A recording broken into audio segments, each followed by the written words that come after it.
तया चक्षुरुन्मिलितं येन तस्मै श्रीगुरवे नमः।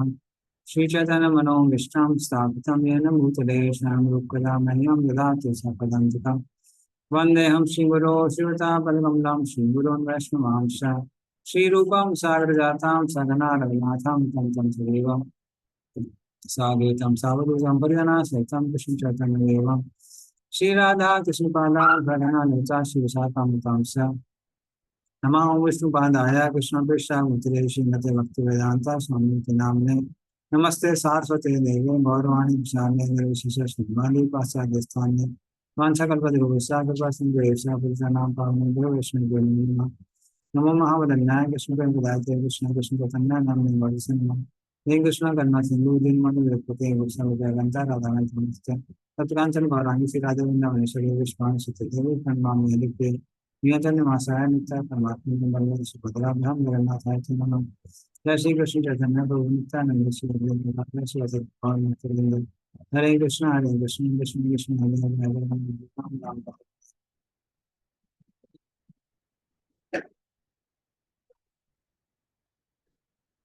हरे कृष्ण सुमेश चैतन्य को कैन शेयर कर सकते हैं।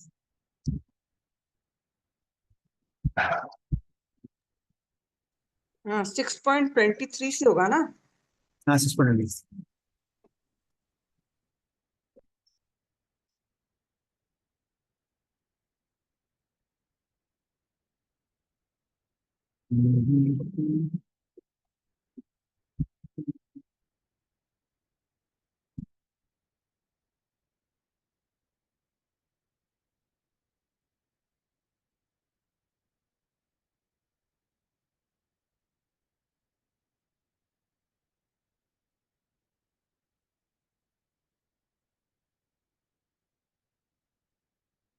यदासनाभयान नलिदान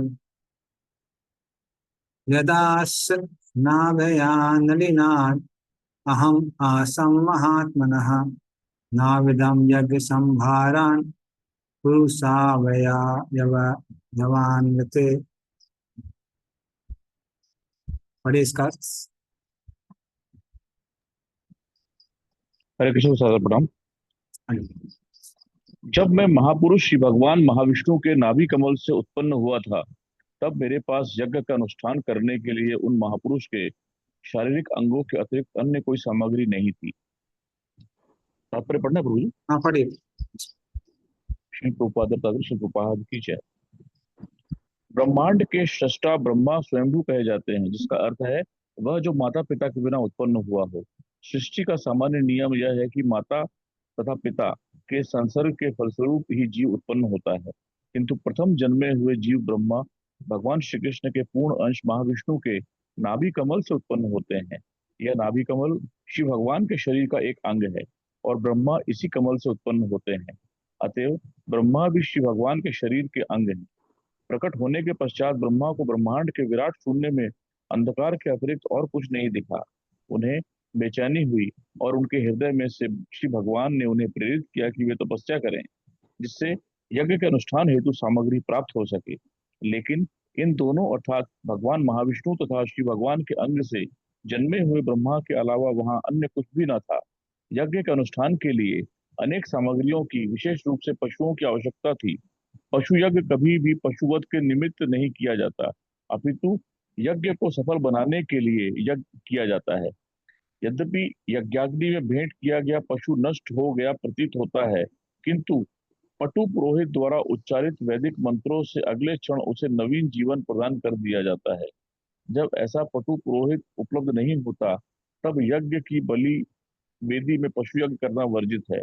इस तरह ब्रह्मा ने यज्ञ की सामग्री भी गर्भोदकशाही विष्णु के अंगों से ही तैयार की। इसका अर्थ यह हुआ कि ब्रह्मा ने इस ब्रह्मांड की सृष्टि की। यद्यपि शून्य से कुछ उत्पन्न नहीं होता है, किंतु श्री भगवान के शरीर से प्रत्येक वस्तु उत्पन्न होती है। श्रीमद् भगवद गीता 10.8 में श्री भगवान कहते हैं, अहम सर्वस्य प्रभवो मत्तः सर्वम प्रवर्तते। प्रत्येक वस्तु मेरे शारीरिक अंगों से निर्मित है, अतएव मैं ही समस्त सृष्टि का मूल स्रोत हूँ। निर्विशेषवादियों का तर्क है कि जब प्रत्येक वस्तु साक्षात श्री भगवान के अतिरिक्त और कुछ नहीं है तो श्री भगवान की पूजा करने से क्या लाभ है। किंतु सगुणवादी बड़ी ही कृतज्ञता के भाव के साथ श्री भगवान की पूजा श्री भगवान के शारीरिक अंगों से उत्पन्न हुई सामग्री का उपयोग करते हुए करता है। फल तथा फूल पृथ्वी के शरीर से प्राप्त होते हैं, फिर भी बुद्धिमान भक्त पृथ्वी से ही उत्पन्न हुई सामग्री से माता पृथ्वी की पूजा करते हैं। इसी प्रकार माता गंगा की पूजा गंगा जल से की जाती है, फिर भी पूजक को ऐसी पूजा का फल मिलता है।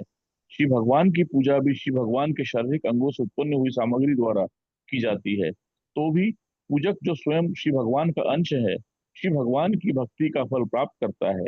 एक और जहां निर्विशेषवादी त्रुटिवश इस निष्कर्ष पर पहुंचता है कि वह साक्षात श्री भगवान है, वहीं सगुणवादी अत्यंत कृतज्ञता पूर्वक भक्तिभाव से श्री भगवान की पूजा करता है और जानता रहता है कि श्री भगवान से भिन्न कुछ भी नहीं है। अतएव भक्त प्रत्येक वस्तु को श्री भगवान की सेवा में लगाना चाहता है, क्योंकि वह जानता है कि प्रत्येक वस्तु श्री भगवान की संपत्ति है। उसे कोई भी व्यक्ति अपनी स्वयं की संपत्ति होने का दावा नहीं कर सकता। यह एकात्म की पूर्ण धारणा पूजक को श्री भगवान की प्रेमा भक्ति में रख कर रहने में सहायक होती है, लेकिन निर्विशेषवादी झूठे ही गर्वित होकर सदा अभक्त बना रहता है और श्री भगवान कभी उसे मान्यता प्रदान नहीं करते। हरे कृष्ण सदापुरम। धन्यवाद। तो इस श्लोक में हम लोग देख सकते हैं ब्रह्मा जी जब भगवान के नाभि कमल से प्रकट होते हैं तो वो रियलाइज करते हैं कि भगवान और भगवान की शक्तियों के अलावा इस संसार में कुछ और है ही नहीं। तो मैं भी भगवान की शक्ति हूँ, कमल से निकली हुई सारी चीजें वो भी भगवान की शक्ति है, और जो भगवान का रूप का दर्शन उनको हो रहा था वो भी भगवान ही है। फिर वो सोचने लगे कि मैं भगवान की पूजा कैसे करूं, क्योंकि भगवान के अतिरिक्त और कुछ इस संसार में है ही नहीं। जैसे हम लोग जब किसी की पूजा करते हैं तो उस व्यक्ति के अतिरिक्त जो सामग्री होती है उससे उसकी पूजा करते हैं। जैसे मान लीजिए घी है, बत्ती है, ये हमको पता है जो अगला आदमी है वो उससे अलग है, तब हम घी और बत्ती से उस आदमी को पूजा अर्पित करते हैं, उस व्यक्ति को। लेकिन यहाँ पे ब्रह्मा जी दिख रहे हैं कि अरे भगवान के अतिरिक्त कुछ है ही नहीं। ऐसा नहीं करते हम किसी का हाथ लेके उसके हाथ सामने घुमा दे और बोलते हो गई आरती, तो ऐसा नहीं कर सकते। तो ब्रह्मा जी बोले ऐसा कैसे हो सकता है, ऐसा हम आरती कैसे कर सकते हैं। फिर भी उन्होंने क्या किया कि क्योंकि भगवान की पूजा करना ये शास्त्रों में वर्णित है, इसीलिए मुझे भगवान की पूजा करनी चाहिए। तो इसलिए वो क्या करते हैं, भगवान से मिला जो नाभि कमल था या भगवान से अभिन्न जो नाभि कमल है उसी से बनी हुई चीजों से भगवान की पूजा करते हो। जैसे उदाहरण के रूप में जो सुगंधित पुष्प होते हैं उनमें सुगंध आती है किससे, पृथ्वी। तो ऑलरेडी हम लोग पढ़ चुके हैं कैसे पृथ्वी सुगंध को ग्रहण करती है या फिर उसको धारण करती है। फिर भी लोग क्या करते हैं, जब धरती माता की पूजा करते हैं, भूदेवी की पूजा करते हैं, तो उन्हीं फूलों से करते हैं। तो वो वैसा होगा जैसे फूलों का को आप अर्पित कर रहे हैं फूलों में, या फूलों को धरती को अर्पित कर रहे हैं धरती में। तो उस तरह से धरती माता की पूजा की जाती है। या जब लोग गंगा स्नान करते हैं तो गंगा जल यूं लेते हैं, मंत्र पढ़ते हैं और फिर गंगा जी को वापस दे देते हैं। या फिर तो वो गंगा जल कहाँ से आया, गंगा से आया है और वापस कहाँ जा रहा है, गंगा जी में जा रहा है। या फिर क्या करते हैं, सूर्य को दीप दिखाते हैं। जो सूर्य की ऊर्जा है वो इस संसार के अलग चीजों में जाके बस जाती है, जैसे घी हो गया, पेड़ हो गए, इन सब में जाके बस जाती है। और जब हम उनको आ, अग्नि के संपर्क में लाते हैं तो वापस क्या होती है, वो सूर्य की ऊर्जा प्रज्वलित हो जाती है। लेकिन उसी सूर्य की ऊर्जा से हम किसकी पूजा करते हैं, सूर्य की पूजा करते हैं। जब दीपक दिखाते हैं सूर्य को, तो उसी तरह से ब्रह्मा जी सोचने लगे आप मुझे क्या करना पड़ेगा, उसी तरह से अब मुझे भगवान विष्णु की पूजा करनी पड़ेगी। हालांकि सब कुछ, बल्कि मैं भी किससे निकला हूं, भगवान विष्णु से ही निकला। और हाँ, प्रभुपाद जी का पशु बलि के बारे में बताते हैं कि जो पहले पशु बलि दी जाती थी वो एक टेस्ट की तरह था।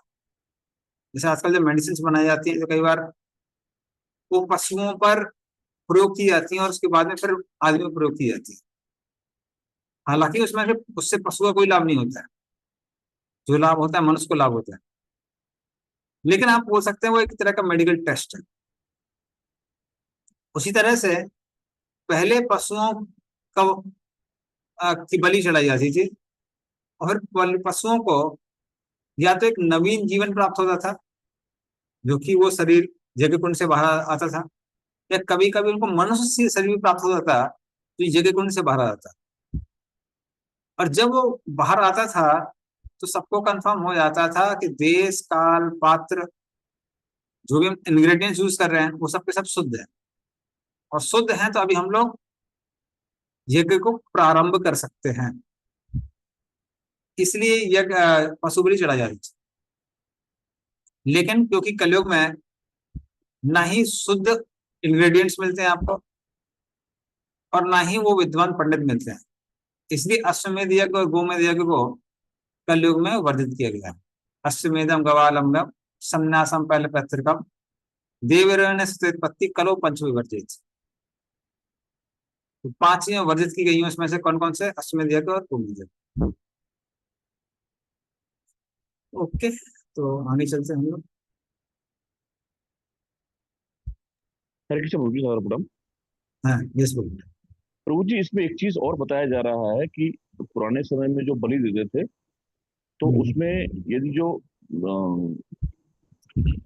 पंडित होते थे, यदि उनको ये मंत्र उनको यदि मालूम होता तो उनको दोबारा जिंदा करने का, तभी तभी बलि देते थे, अदरवाइज नहीं देते थे। वही मैं कह रहा हूँ। और वो जो जिंदा करने का वो था, वो जीवित शरीर उनको यज्ञ कुंड से बाहर निकलता था। जैसे अगर आपको याद होगा जो उत्तर कामेष्टी यज्ञ किया था ऋषि सिंह ने, उसमें से एक दिव्य पुरुष पूरा निकला था उससे, वो लिए हुए यज्ञ से। तो इस तरह से अलग अलग पर्सनैलिटी निकलते थे। कभी कभी जो पशु था, जैसे मान लो आपने बूढ़ा घोड़ा मारा तो एक जवान शरीर के साथ निकलता था, कभी कभी वो मनुष्य शरीर में भी निकलता था। उससे क्लियर हो गया था कि इस यज्ञ की पद्धति से इस जीव का उद्धार हो चुका है, अगर हम इसको कंटिन्यू करेंगे तो और लोगों का भी उद्धार होगा। इस तरह से इवन जो क्षत्रिय लोग शिकार करते थे, तो कभी कभी लोग बोलते हैं ना, बड़े रफली बोलते हैं, कहते हैं अरे क्षत्रिय क्षत्रिय लोग मीट खा सकते हैं। लेकिन मीट कौन सा मीट खाते थे वो? क्षत्रिय लोग यज्ञ के लिए जो पशु होते हैं उनका आखेट करने के लिए वन में जाते थे, तो उनका आखेट करते थे। उसके बाद में वो जो पशु थे उनको यज्ञ में चढ़ाया जाता था, और उस पशु को भी क्या हो गया, अभी नया शरीर प्राप्त हो जाएगा, और फिर क्षत्रिय उनका जो मांस है वो खा सकते हैं, क्योंकि वो चढ़ाया जा चुका है यज्ञ में। तो ये पूरी पद्धति थी, ऐसा नहीं कि रफली कुछ भी खा सकते हैं। तो आजकल लोगों के मंत्र उच्चारण में उतना ताकत बची नहीं, तो इसलिए कलयुग में ऐसा वर्जित। ठीक है, ठीक है प्रभु जी। अरे आगे चलते हैं, समझ लेते हैं।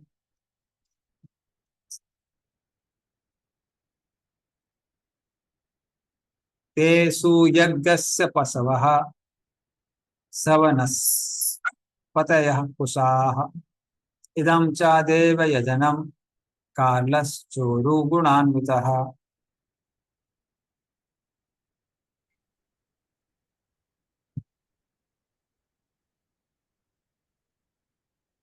हरे कृष्णा। यज्ञ उत्सवों को संपन्न करने के लिए फूल, पत्ती, पुष्प जैसी यज्ञ सामग्रियों के साथ साथ यज्ञ वेदी तथा उपयुक्त समय वसंत की भी आवश्यकता होती है।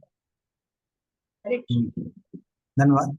अब वो डिटेल बता रहे हैं कि जब भी कोई यज्ञ संपन्न होता है तो अलग अलग हमको इंग्रेडिएंट चाहिए, वो शुद्ध चाहिए। जैसे कलयुग में अगर आप कई बार घी डालते हैं तो घी से अग्नि प्रज्वलित होने की बुझ जाती है, पता लगा उसमें डालडा मिला हुआ है, गड़बड़ हो जाता है, मिलावट होती है।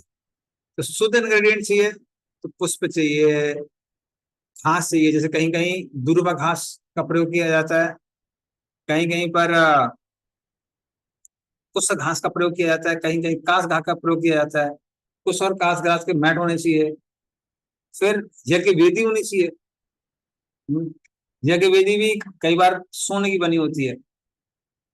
और उचित समय होना चाहिए, उस समय क्या होता है, यज्ञ संपन्न होता है। वस्तु नो सदया स्नेहा रसलो अमृतो जलम ऋचो यंजूषि सामानि चातुर्पुत्रम च सत्तम। पढ़िए इसको। हरे कृष्णा। यज्ञ की अन्य आवश्यकता है पात्र, अन्न, घी, शहद, सोना, मिट्टी, जल, ऋग्वेद, यजुर्वेद, सामवेद तथा यज्ञ संपन्न कराने वाले 4 पुरोहित। हरे कृष्णा। हाँ, इसका तात्पर्य पढ़िए। तात्पर्य, यज्ञ को विधिवत संपन्न करने के लिए कम से कम 4 पटु पुरोहितों की आवश्यकता है। एक आहुति करने वाला होता, एक उच्चारण करने वाला उद्गाता, एक अग्नि को अन्य अग्नि की सहायता के बिना जलाने वाला अर्धवायु तथा एक निरीक्षण करने वाला ब्रह्मा। ऐसे यज्ञ प्रथम जीव ब्रह्मा के जन्म काल से ही होते आए हैं और महाराज युधिष्ठिर के शासन काल तक चलते रहे। किंतु आज के कलह तथा भ्रष्टाचार के युग में ऐसे पटु ब्राह्मण पुरोहित अत्यंत दुर्लभ है। अतः इस युग में केवल भगवान के पवित्र नाम के कीर्तन यज्ञ की संस्तुति की गई है। शास्त्रों का आदेश है, हरि नाम हरि नामेव केवलम फलो नास्तेव नास्तेव नास्तेव गतिर् अन्यथा। श्री कृष्ण। हरे कृष्ण। तो इस तरह से यज्ञ में 4 तरह के पुरोहित लगते हैं, होता, उद्गाता, अध्वर्यु और ब्रह्मा। और ये चारों तरह के जो पुरोहित हैं वो 4 वेदों में पारंगत होते हैं, क्योंकि हर वेद में यज्ञ संपन्न करने की अलग अलग चीजें दी हुई हैं। होता कौन होते हैं, जो यज्ञ कुंड में चीजों को ऑफर करने के लिए होते हैं। उद्गाता होते हैं, वो सामवेद में एक्सपर्ट होते हैं, तो वो क्या करते हैं, मंत्रोच्चारण करते हैं। जो अध्वर्यु होते हैं वो मंत्र उच्चारण से ही अग्नि प्रकट कर देते हैं।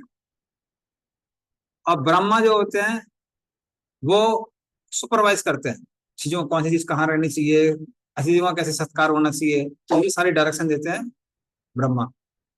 तो ब्रह्मा, होता, उद्गाता, द्वारियु, ये 4 तरह के पुजारी लगते हैं या पुरोहित लगते हैं। और फिर उसके बाद क्या होता है, उसके बाद यज्ञ संपन्न होता है। अब कलयुग में ये सारी चीजें डिटेल में करना बहुत मुश्किल है, इसलिए प्रभुपाद बोलते हैं रिकमेंडेड चीज क्या है, हरे नाम हरे नाम हरे नाम केवलम कलु नास्ते व नास्ते व नास्ते व गतिर्न। तो मात्र हरि का नाम ही कलयुग में काम करेगा, कुछ और चीजें काम नहीं करेंगी। जैसे इवन आज हम लोग एकादशी रखे हुए हैं, तो अब एकादशी के भी लिए अगर हम पूरा डिटेल देखेंगे तो हम देखेंगे कि हाँ, जो एकादशी महात्म्य में डिटेल दिया हुआ है उसको फॉलो करना लगभग कलयुग में असंभव है। तो बहुत धन चाहिए, उसके लिए बहुत संयम चाहिए और बहुत नियम चाहिए, तो वो पॉसिबल नहीं होता है। लेकिन फिर हम लोग क्या करते हैं, हाँ, एक्स्ट्रा राउंड्स करते हैं। 64 राउंड करते हैं, कुछ लोग 108 करते हैं, कुछ लोग 192 भी करते हैं। तो एकादशी को एक्स्ट्रा राउंड्स करते हैं तो वो जो एकादशी वो सफल हो जाती है। अदरवाइज कलयुग में कोई भी चीज नियम पूर्वक करना बहुत मुश्किल है।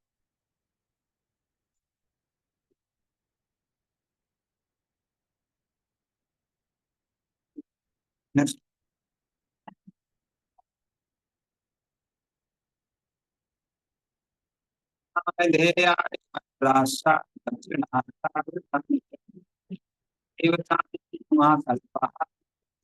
तंत्रमेव च। हरे कृष्णा। यज्ञ की अन्य आवश्यकताओं में देवताओं का विभिन्न नाम से विभिन्न मंत्रों तथा दक्षिणा के रूपों द्वारा आह्वान सम्मिलित है। ये आवाहन विशिष्ट प्रयोजनों से तथा विशिष्ट विधियों द्वारा विशेष शास्त्र के अनुसार होने चाहिए। तात्पर्य पढ़े। तात्पर्य, यज्ञ करने की पूरी विधि सकाम कर्म के अंतर्गत आती है और ऐसे कार्यकलाप अत्यंत वैज्ञानिक होते हैं। ये मुख्य रूप से विशिष्ट सुर के आरोह अवरोह के साथ ध्वनि का उच्चारण करने की प्रक्रिया पर निर्भर है। यह एक महान विज्ञान है, किंतु 4000 वर्षों से काम में न लाए जाने तथा योग्य ब्राह्मणों के अभाव के कारण ऐसे यज्ञ कृत्य प्रभावपूर्ण नहीं रह गए, न ही इस पतित काल में इसकी संस्तुति की जाती है। इस युग में प्रदर्शन के रूप में किया जाने वाला ऐसा यज्ञ चालक पुरोहितों द्वारा मात्र ठगी का कार्य है। अतः यज्ञों का ऐसा दिखावा कभी भी स्तर पर प्रभावशाली नहीं हो सकता। सकाम कर्म भौतिक विज्ञान द्वारा और कुछ हद तक स्थूल भौतिक सहायता द्वारा संपन्न किए जाते हैं, किंतु भौतिकतावादी लोग शब्दों उच्चारण की विधि से में सूक्ष्मतर प्रगति की प्रतीक्षा में है, जिस पर वैदिक मंत्रों की स्थापना हुई है। स्थूल भौतिक विज्ञान मानव जीवन के वास्तविक उद्देश्य को नहीं बदल सकता। हाँ, वे जीवन की समस्याओं को हल किए बिना कृत्रिम आवश्यकताओं में वृद्धि अवश्य कर सकते हैं।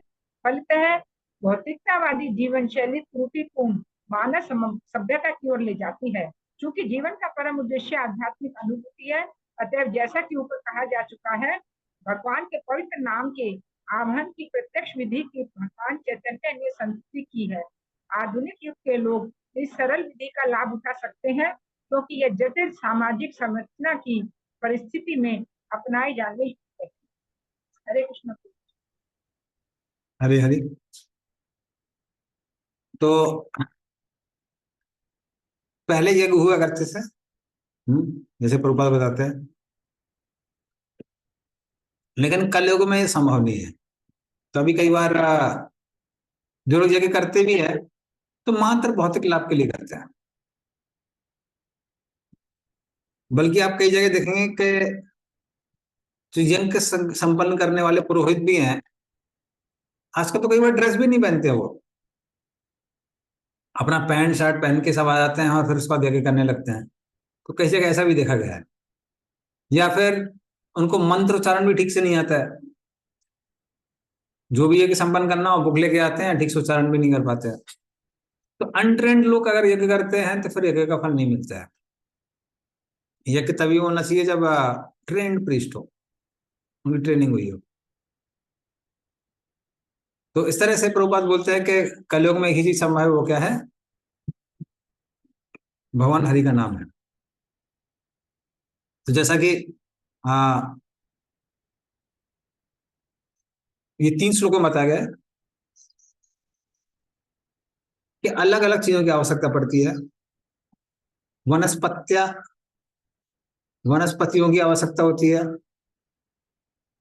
देवीय जन्म अर्थात उचित स्थान चाहिए बैठने के लिए, बहुगुणान्वितः उचित समय चाहिए, जैसे बसंत ऋतु, वस्तुनि अलग अलग प्लेट चाहिए या फिर पात्र चाहिए चीजों को रखने के लिए, औषधिया अलग अलग औषधियां चाहिए, स्नेह अर्थात घी या फिर अन्य तरह के तेल उनकी आवश्यकता होती है, रस जैसे शहद इत्यादि की आवश्यकता होती है, लोह अर्थात धातुओं की आवश्यकता होती है जैसे सोना इत्यादि। इन सब का जब प्रयोग किया जाता है तब जाके यज्ञ संपन्न होते हैं। तो उचित तरह के ब्राह्मण चाहिए, जो 4 तरह के ब्राह्मण लगते हैं वो चाहिए। तो ये सब करने पर यज्ञ संपन्न होता है। किंतु मेन जो यहाँ का इन श्लोकों का फोकस बोल सकते हैं, फोकस इस श्लोक में दिया हुआ है। हाँ, वो फोकस क्या है कि सारी चीजें ब्रह्मा जी को किससे प्राप्त हुई? ये भगवान विष्णु से ही प्राप्त हुई है। तो ये चीज 27 और 28 नंबर श्लोक में आएगी। तो हम 28 नंबर श्लोक में देखेंगे, इति समृद्ध संभारहा, ये सारी चीजें किससे प्राप्त हुई है? भगवान से ही प्राप्त हुई है। ओके, नेक्स्ट श्लोक है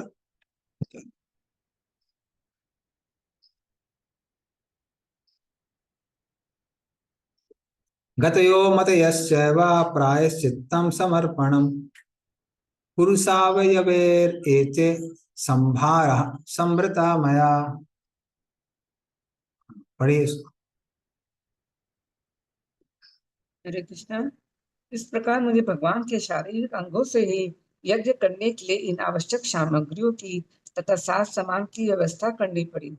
देवताओं के नामों के आह्वान से चरम लक्ष्य विष्णु की क्रमशः प्राप्ति भी। इस प्रकार प्रायश्चित तथा पूर्णाहुति पूरी हुई। हरे कृष्णा। धन्यवाद। ओके, नेक्स्ट श्लोक। तो किस तरह से हर सारी चीजें हमको कैसे प्राप्त हुई? भगवान विष्णु से ही प्राप्त हुई। इति संवृत्त संभारः पुरुषावयवेरहम् अहम् तमेव पुरुषं यज्ञं तेने वायजयम् ईश्वरम्। पढ़िए इसको। हरे इस प्रकार मैंने यज्ञ के भोक्ता परमेश्वर के शरीर के अंगों से यज्ञ के लिए सारी सामग्री तथा सामान और भगवान प्रसन्न करने के लिए मैंने यज्ञ संपन्न।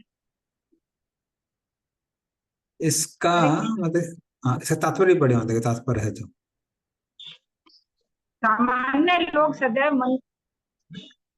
लोग सदैव मन की शांति या विश्व शांति के लिए चिंतित रहते हैं, किंतु वे यह नहीं जान पाते कि विश्व शांति का ऐसा कोई मानक किस तरह प्राप्त किया जाए। ऐसी विश्व शांति यज्ञ तथा तप द्वारा प्राप्त की जा सकती है। भगवत गीता में निम्नलिखित सूत्र दिया गया है: भोक्ताराम यत्कप्साम सर्वलोक महेश्वरम सुहृदम सर्वभूतानाम ज्ञात्वा माम शांतिम ऋच्छति। कर्म योगी जानते हैं कि परमेश्वर समस्त यज्ञों के तथा संयमी जीवन के असली भोक्ता तथा पालक हैं। वे यह भी जानते हैं कि भगवान समस्त लोगों के परम स्वामी है तथा समस्त जीवों के वास्तविक मित्र हैं। ऐसा ज्ञान अनन्य भक्तों की संगति के माध्यम से कर्मयोगी को धीरे धीरे भगवान का शुद्ध भक्त बना देता है और इस तरह वे भवबंधन से मुक्त होने में समर्थ होते हैं। इस भौतिक जगत के प्रथम जीव ब्रह्मा ने हमें यज्ञ की विधि बतलाई है। यज्ञ शब्द अन्य पुरुष की तुष्टि के लिए अपने स्वार्थों के समर्पण का द्योतक है। समस्त कार्यों की यही विधि है। प्रत्येक व्यक्ति दूसरों के लिए अपने हितों की बलि चढ़ाता रहता है, चाहे वह परिवार के रूप में हो या समाज या जाति अथवा देश या संपूर्ण मानव समाज हो। किंतु ऐसे यज्ञों को पूर्णता तभी प्राप्त होती है जब वे परम भगवान के निमित्त किए जाते हैं। क्योंकि भगवान प्रत्येक वस्तु के स्वामी, समस्त प्राणियों के सखा, यज्ञकर्ता के पालक एवं यज्ञ सामग्री के दाता हैं।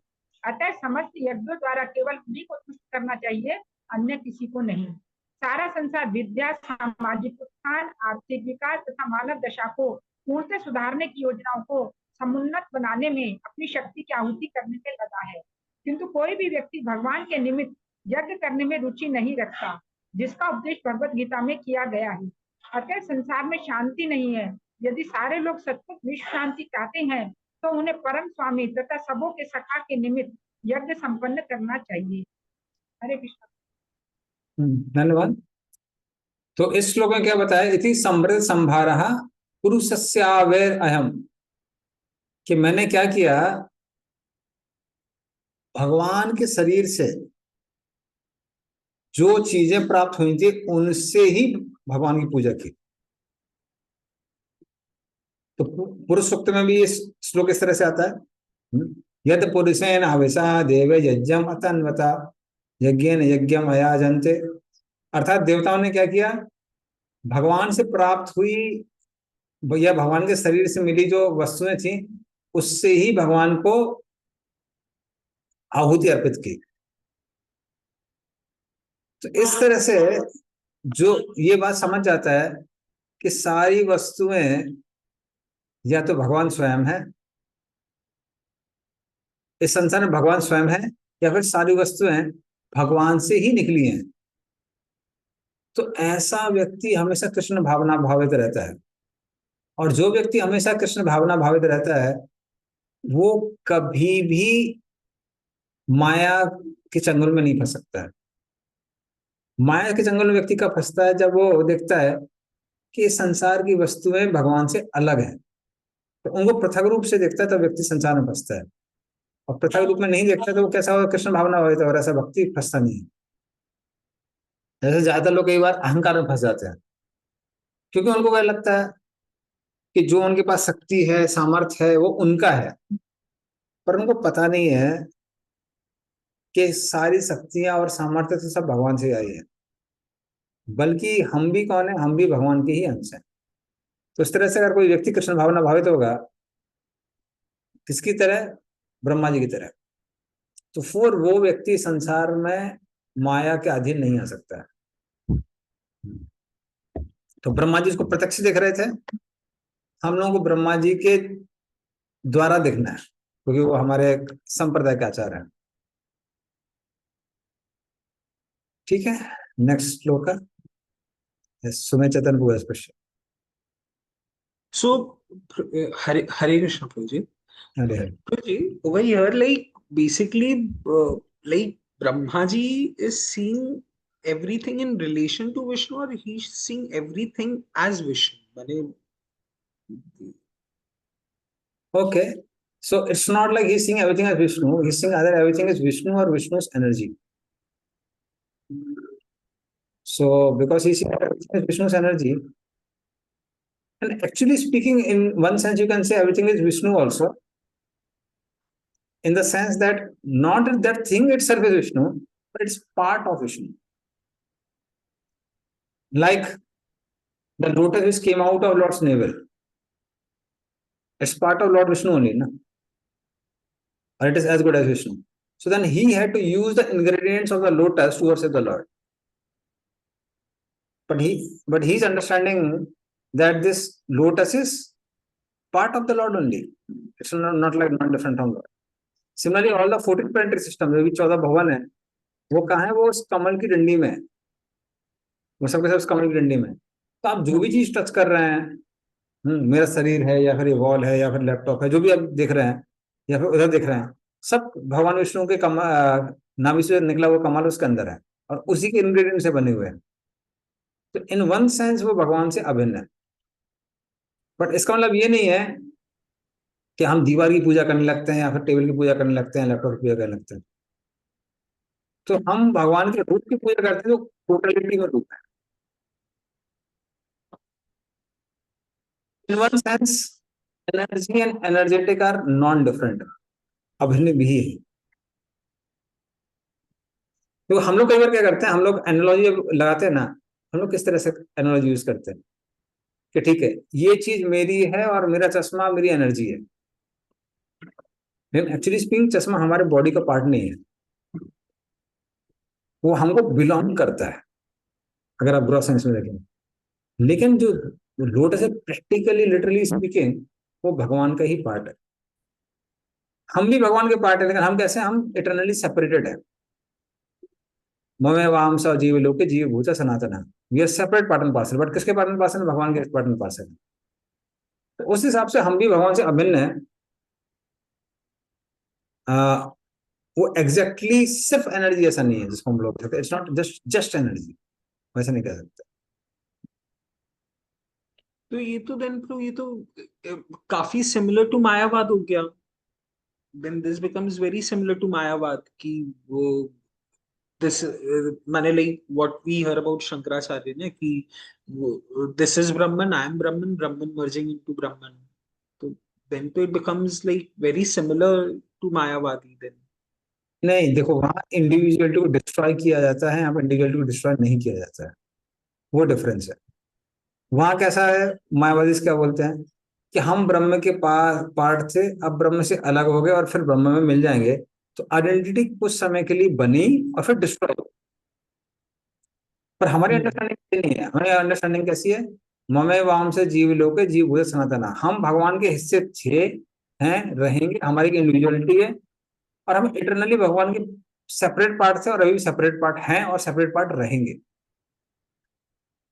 तो इंडिविजुअलिटी किसी समय होना वो नहीं है, वो ऐसा नहीं। आई होप वो समझ में आ रहा होगा आपको डिफरेंस। Means आ रहे मैंने I can relate to it लेकिन still little grey bro, क्योंकि like if he's seeing everything as Vishnu, तो in one sense तो he's seeing everything as one only bro. So he's seeing everything as one, but this is not the only information. आप समझे ना? तो ऐसा नहीं है कि वो इन्फॉर्मेशन हमारे पास नहीं है, वो इन्फॉर्मेशन हमारे पास है, but this is not the only information. शंकराइट्स में और हमारे में अंदर क्या है, शंकराइट्स क्या करते हैं, जहां पे अभेद के श्लोक आते हैं वो कहते हैं कि ये सही है, और जहां भेद के श्लोक आते हैं वो क्या बोलते हैं, कहते हैं कि नहीं ये गलत है, या फिर ये लोअर अंडरस्टैंडिंग है। और कभी कभी तो वो लोग क्या करते हैं, भेद के जो श्लोक है उसको भी अभेद के श्लोक बना के दिखाते हैं, नॉन डिफरेंस के श्लोक। पर हमारे साथ वैसा नहीं है, हम भेद के श्लोक को भी एक्सेप्ट करते हैं और अभेद के श्लोक को भी एक्सेप्ट करते हैं। We accept both the shlokas, क्योंकि दोनों श्लोक, दोनों चीजें अकोमोडेटिव हैं, बोथ आर अकोमोडेटिव। ओके, क्योंकि हम लोगों में ऐसा नहीं सिर्फ सिमिलरिटी, डिफरेंसेस भी है ना। ठीक है, आप बोल सकते हैं कि आप भगवान हैं, बट आपकी कॉन्शियसनेस लिमिटेड है, भगवान की कॉन्शियसनेस कैसी अनलिमिटेड है। तो वो कॉन्शियसनेस पे भी डिपेंड करता है ना, कितने क्षेत्र तक आपकी कॉन्शियसनेस जा रही है, कितनी चीज की अवेयरनेस है, कितनी चीज की नहीं है। तो वो डिफरेंस भी है, तो similarity is there but differences are also there. Yes. So basically, bro, like what I'm understanding is what Brahma ji, abhi what we are reading, this might superficially look like the Mayavadi philosophy, but this is not the complete philosophy. This is a part of the philosophy, and then like there is other knowledge also. So see, I won't use the word Mayavad, I would use the word Brahmavad. Okay. मायावाद एक अलग philosophy है। मायावाद क्या है, मायावाद का मतलब है कि भगवान का नाम, रूप, गुण, लीला ये सब माया से निर्मित है, थ्री मोड्स मॉर्मेंटल नेचर से बने हुए हैं, उसको मायावाद कहते हैं। ब्रह्मवाद मीन्स नॉन डिफरेंस की जो फिलॉसफी बोले वो ब्रह्मवाद है। तो कोई कर्मकांडी होते हुए भी मायावादी हो सकता है, कोई भक्त होते हुए भी, भक्ति करते हुए भी मायावादी हो सकता है। तो अगर कोई कर्मकांड कर रहा है ये समझते हुए कि ठीक है गणेश, इंद्र, चंद्र, वायु, वरुण, विष्णु में कोई अंतर नहीं है और हम भी वही है, और ये सब जो डेफिनेशन है, ये सब डेफिनेशन किससे बने, थ्री मोड से बने हैं, थ्री मोड मटेरियल नेचर से। तो देन ही इज ए कर्मकांडी बट ही इज ए मायावादी। जनरली हमारे भक्त लोग मायावादी और ब्रह्मवादी में कंफ्यूज कर जाते हैं। मायावादी एक तरह की फिलॉसफी है, या फिर जो लोग भक्ति कर रहे हैं कई बार वो भी क्या बोलते हैं, हम कृष्ण की पूजा कर रहे हैं कृष्ण बनने के लिए। या फिर एक बहुत फेमस रिलीजियस सेक्ट है यूएस में, खासकर बहुत पॉपुलर है, तो उनका नाम नहीं बताऊंगा। वो लोग भी हरे कृष्णा मंत्र प्रमोट करते हैं, पर उनके यहाँ वो कैसा चलता है, जो लेडीज हैं वो आदमी को कहती है Hare Krishna Krishna Krishna Hare Hare, you are Krishna don't you know, don't you know, ये उनका मीनिंग है। आदमी लेडीज को बोलते हैं Hare Rama Rama Rama Hare Hare, you are Rama don't you know, don't you know. तो इस तरह से वो लोग प्रमोट करते हैं। तो वो लोग भी हरे कृष्णा मंत्र कर रहे हैं, बट फिलॉसफी उनकी मायावाद है। तो उनको लगता है कि जो ये सब डेजिग्नेशन है, मैं, तुम, भगवान, ये सब क्या है, ये सब थ्री मोड्स की वजह से आई है। जैसे ही थ्री मोड्स का इन्फ्लुएंस खत्म होगा तो ये सारे डेजिग्नेशन खत्म हो जाएंगे। तो उनके हिसाब से भगवान का नाम, रूप, गुण, लीला भी थ्री मोड्स का प्रोडक्ट है। तो then they are called Mayavad. I hope that's clear. Yes. Thank you. ठीक है, आगे चलते हम लोग।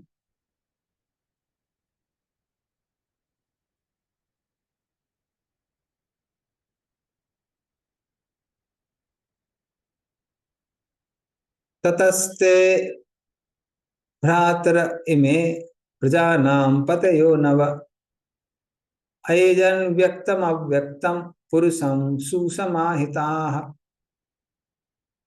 पढ़िए इसका भी अर्थ और तात्पर्य। हरे कृष्ण।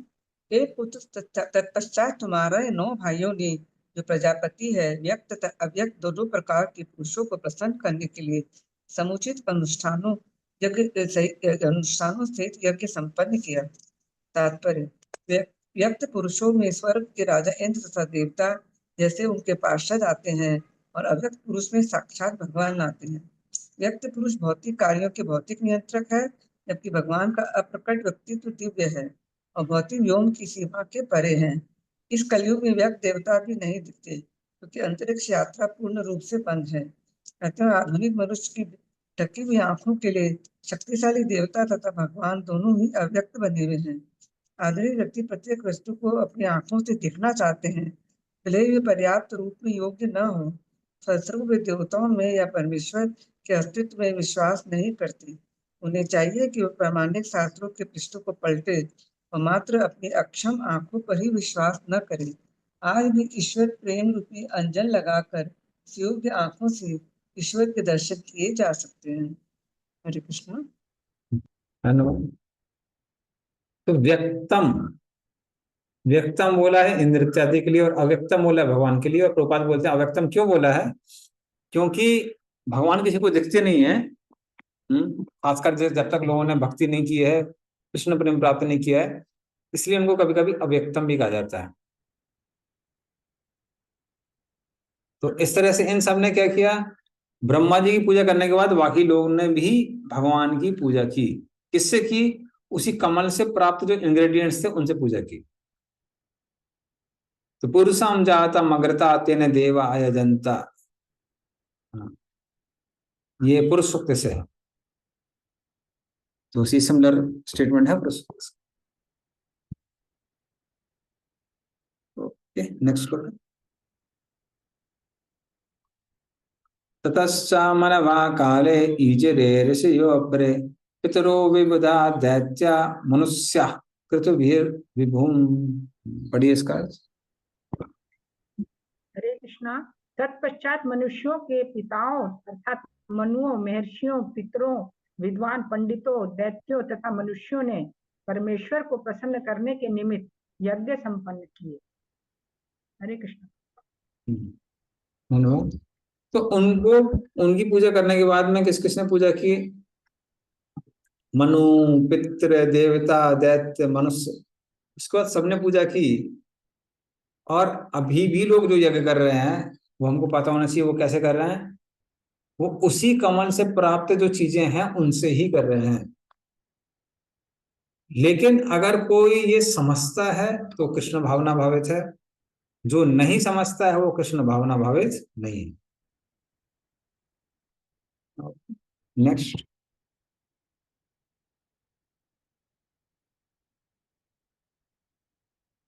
नारायणे भगवती तदिदं विश्वमाहितं गृहीत मायोरुगुणः सर्गादाव अगुणः स्वतः। पढ़िए इसका भी अर्थ।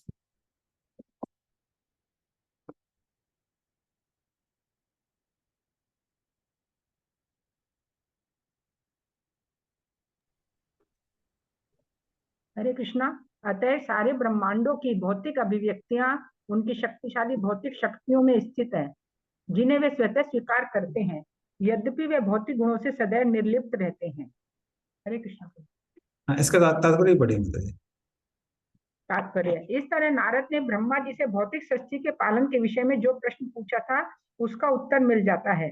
भौतिक विज्ञानी जिस रूप में ऊपर ऊपर से भौतिक क्रियाओं तथा प्रतिक्रियाओं का अवलोकन कर सकता है, वे वास्तव में सृजन, पालन तथा संहार के संबंध में अंतिम सत्य नहीं होती। भौतिक शक्ति भगवान की शक्ति है, जो यथा समय पर सच, रजो तथा तमो गुणों को स्वीकार करते हुए विष्णु, ब्रह्मा तथा शिव के रूप में प्रदर्शित की जाती है। इस तरह भौतिक शक्ति भगवान के पूर्ण नियंत्रण में कार्य करती है, यद्यपि वे ऐसे भौतिक कार्यकलापों से सदा परे रहने वाले हैं। कोई धनी व्यक्ति एक बड़े मकान का निर्माण अपने संसाधनों के रूप में अपनी शक्ति व्यय करके करता है। इसी प्रकार वे अपने संसाधनों से ही एक बड़े मकान को विनिष्ट भी कर देता है, किंतु उसका रख रखाव सदैव उसकी खुद की देखरेख में होता है। भगवान धनियों में सबसे धनी है, क्योंकि वे 6 बड़े ऐश्वर्यों से सदा ओतप्रोत रहते हैं, अतः उन्हें खुद कुछ करने की आवश्यकता नहीं पड़ती। लेकिन भौतिक संसार की प्रत्येक घटना उनकी इच्छा तथा उनके निर्देश से स्वयं घटती है। अतः संपूर्ण भौतिक अभिव्यक्ति भगवान नारायण में स्थित है। परम सत्य विषयक निर्विशेष धारणा ज्ञान के अभाव के कारण ही है, और इस तथ्य को ब्रह्मा जी ने स्पष्ट बताया है, क्योंकि वे ब्रह्मांड के कार्यकलापों के सृष्टा हैं। ब्रह्मा जी वैदिक वाग्मय के सर्वोच्च अधिकारी प्रमाण है, अतः इस विषय में उनका कथन सर्वोपरि जानकारी के रूप में है। हरे कृष्ण प्रभु। धन्यवाद। तो इसमें प्रभुपाद ने ऐसा उदाहरण दिया कि ऐसे कोई धनी व्यक्ति क्या करता है, वो धन को वो करता है, व्यय करता है, स्पेंड करता है। हाँ, और फिर उसके बाद में वो अपना जो घर बनवाया है उसको क्या कर सकता है, उसको नष्ट भी करवा सकता है। लेकिन अगर जहाँ मेंटेनेंस की बात होती है, मेंटेनेंस को हमेशा उसको खुद ही करना पड़ता है। पैसा किसी को दे दिया, ठेकेदार को दे दिया, वो कंस्ट्रक्शन कर देगा, किसी को ठेके पे दे दिया तो वो तोड़ भी देगा। लेकिन मेंटेनेंस वगैरह वो व्यक्ति को खुद ही करना पड़ता है, क्योंकि खासकर उसको चीजें तो अपने हिसाब से लानी पड़ेंगी ना। तो उसी तरह से भगवान, ये जो 3 गुण हैं, इनको धारण करते हैं किसके रूप में? देवताओं के रूप में। जैसे ब्रह्मा जी के रूप में वो रजोगुण को धारण करते हैं और सृष्टि करते हैं, और शिव जी के रूप में वो तमोगुण को धारण करते हैं और विध्वंस करते हैं। बट जहां तक मेंटेनेंस की बात कर होती है, वो भगवान को स्वयं ही करनी पड़ती है। जैसे घर के मालिक को मेंटेनेंस खुद ही करना पड़ता है। ओके, नेक्स्ट श्लोक है।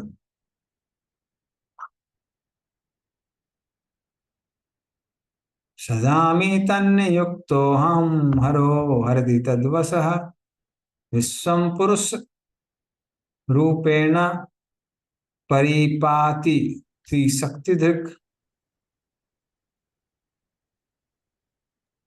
पढ़िए इसका अर्थ। हरे कृष्ण। उनकी इच्छा से मैं सृजन करता हूँ, शिव जी विनाश करते हैं, और वे स्वयं अपने सनातन भगवान रूप से सबों का पालन करते हैं। वे इन तीनों शक्तियों के शक्तिमान नियामक है। हरे कृष्ण। धन्यवाद। तो अब ब्रह्मा जी बोल रहे हैं कि उनके ऑर्डर पे, क्योंकि अभी तक जब नारद मुनि उनसे बात कर रहे थे, ऑफ कोर्स पिछले श्लोक में उन्होंने क्या किया है, नारद मुनि ने जो पूछा था ना, यद अधिष्ठानम, कौन इस संसार का आश्रय है, तो उन्होंने क्या बताया पिछले श्लोक में कि कौन है? भगवान विष्णु है, वही आश्रय है, कि वही मेंटेन करते हैं। और यहाँ वो क्या बता रहे हैं कि अगर मैं कुछ कंस्ट्रक्शन करता भी हूँ, इस संसार की सृष्टि करता भी हूँ, तो वो उनके आदेश पे ही है। या शिवजी जो भी विध्वंस करते हैं वो भी उनके आदेश पे ही है। तो अब कोई बोल सकता है लेकिन भगवान विष्णु भी सत्वगुण को धारण करते हैं। भगवान विष्णु का सत्वगुण से कनेक्शन है, लेकिन वो शुद्ध सत्व में ही स्थित है। जैसे शिवजी तमोगुण के इंचार्ज है, इसका मतलब ये नहीं कि शिवजी तमोगुण में है, ऐसा नहीं है। वो परम वैष्णव, वो तमोगुण में कैसे हो सकते हैं? या हमारे ब्रह्मा जी, वो भी शुद्ध भक्त हैं, तो वो भी ऐसा नहीं है कि वो रजोगुण में है। वो रजोगुण और तमोगुण के इंचार्ज हैं। उसी तरह से भगवान विष्णु भी सत्वगुण के इंचार्ज हैं, लेकिन स्वयं वो किसमें है? शुद्ध सत्व में है।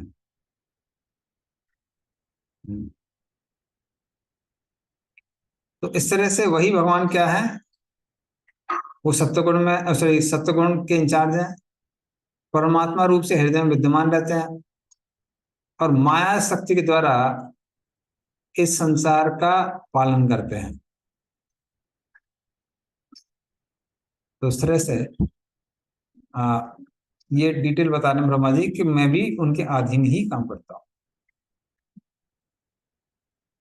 ओके, नेक्स्ट श्लोक।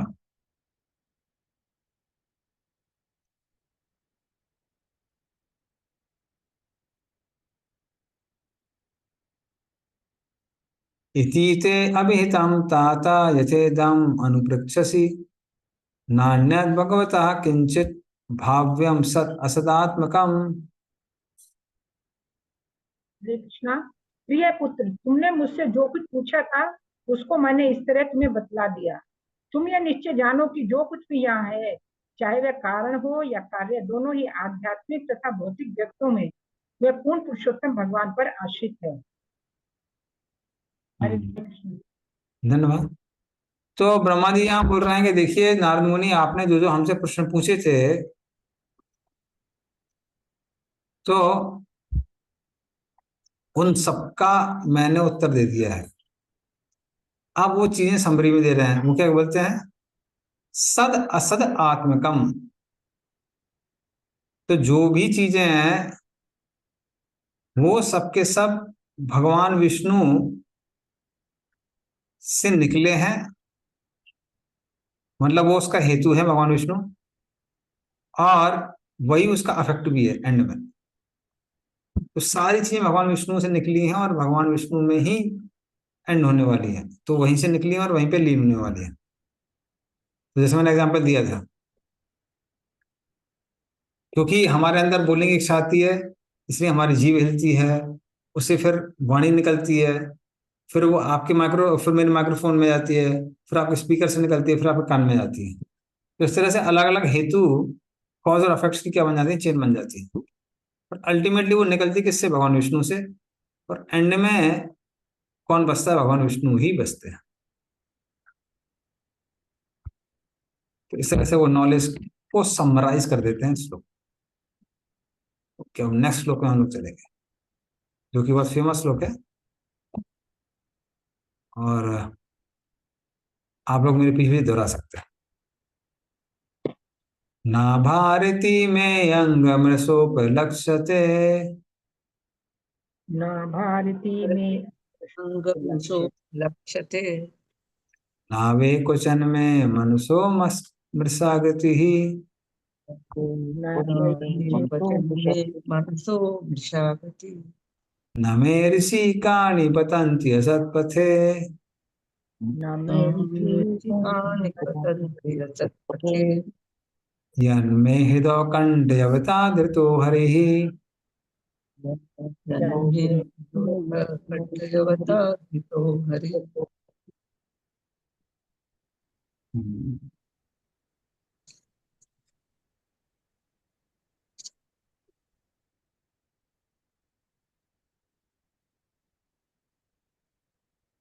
हाँ, पढ़िए इसका अर्थ और तात्पर्य। हरे कृष्णा। हे नारद, क्योंकि मैंने पूर्ण पुरुषोत्तम भगवान हरि के चरण कमलों को अत्यंत उत्कंठा के साथ पकड़ रखा है, अतः मैं जो कुछ कहता हूँ वह कभी असत्य नहीं होता।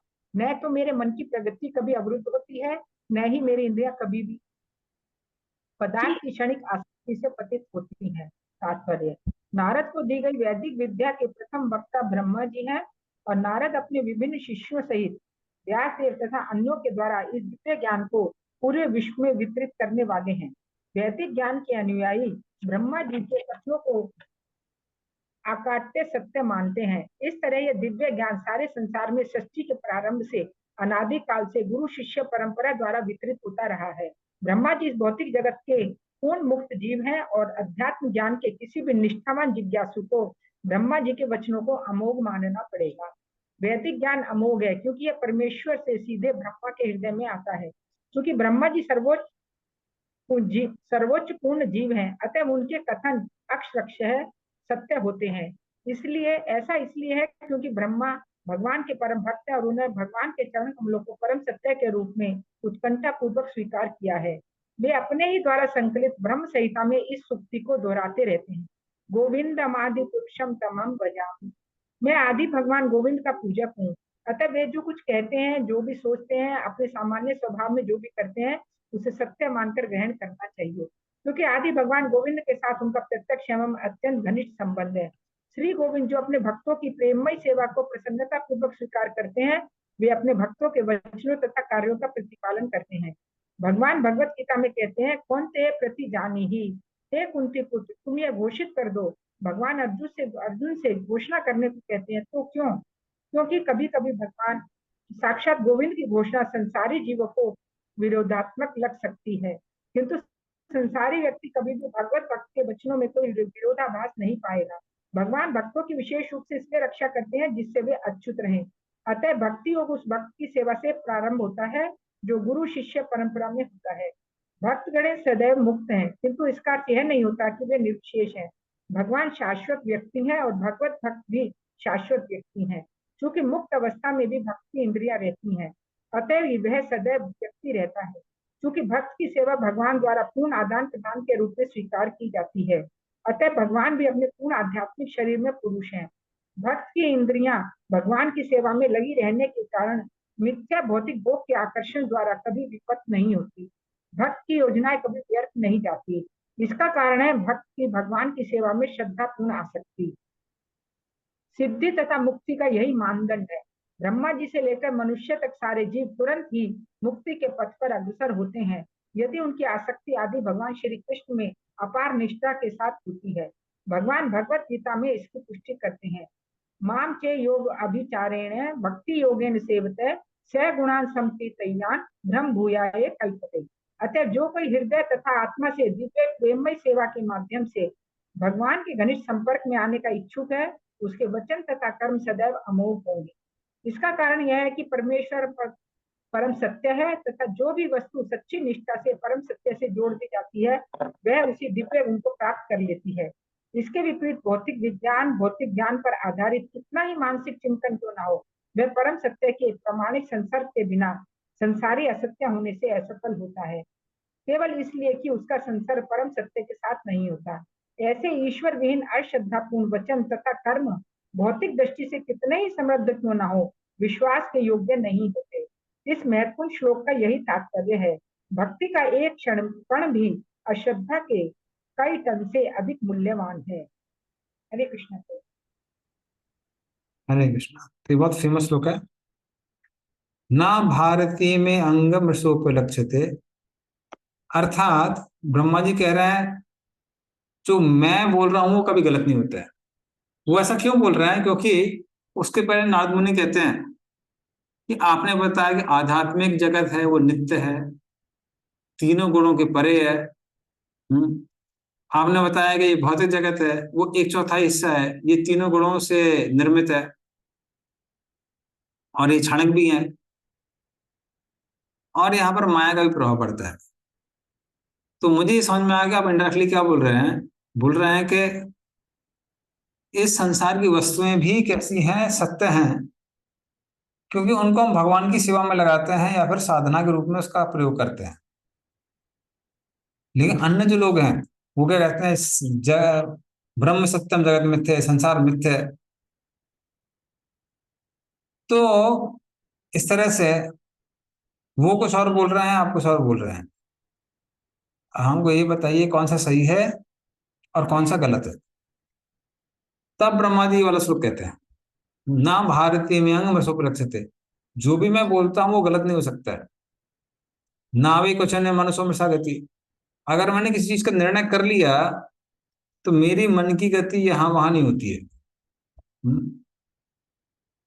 ना में ऋषि कहानी पतंती सतपते, या फिर मेरी जो इंद्रियां हैं वो भी कभी गलत मार्ग में नहीं जाती। कोई बोले अरे वाह इतना अभिमान है इनको अपने ऊपर, तो बोलते नहीं। ऐसा क्यों है? क्योंकि यन में हृदय औद कंठा यवता ऋतु हरि, क्योंकि भगवान के चरण कमलों को मैंने अपने हृदय में ऐसे जोर से पकड़ा हुआ है। तो वो चरण कमल इतने शक्तिशाली हैं कि मैं कोई जो भी बोल रहा हूँ वो गलत नहीं हो सकता, वो सब सत्य है। तो यहाँ पे इनडायरेक्टली हम देख सकते हैं ब्रह्मा जी अपने कैरेक्टर के द्वारा और अपनी भक्ति के द्वारा प्रूव कर रहे हैं कि वो गलत नहीं हो सकते। जैसे कई बार हम लोग बहुत से लिटरेचर्स पढ़ते हैं, लेकिन अगर वो लिटरेचर्स उस व्यक्ति के द्वारा लिखी गई है जो गलती कर सकता है, या फिर उस व्यक्ति के द्वारा लिखी गई है जो मैनिपुलेट कर सकता है क्योंकि उसका कैरेक्टर ठीक नहीं है, तो फिर उन लिटरेचर्स में त्रुटियां हो सकती हैं, गलतियां हो सकती है। लेकिन ना ही ब्रह्मा जी कोई गलत इंटेंशन है और ना ही वो गलतियां कर सकते हैं, इसलिए जो भी ब्रह्मा जी ने बोला है वो सत्य है, सही है। ठीक है, तो नेक्स्ट श्लोक पे चलते हैं।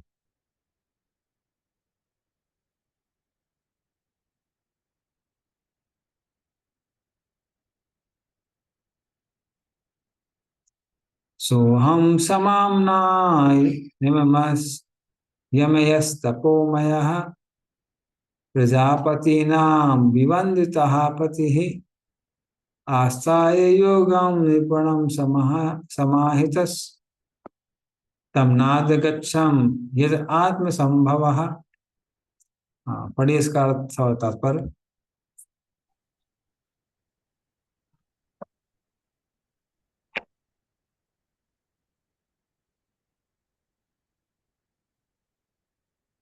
हरे कृष्णा।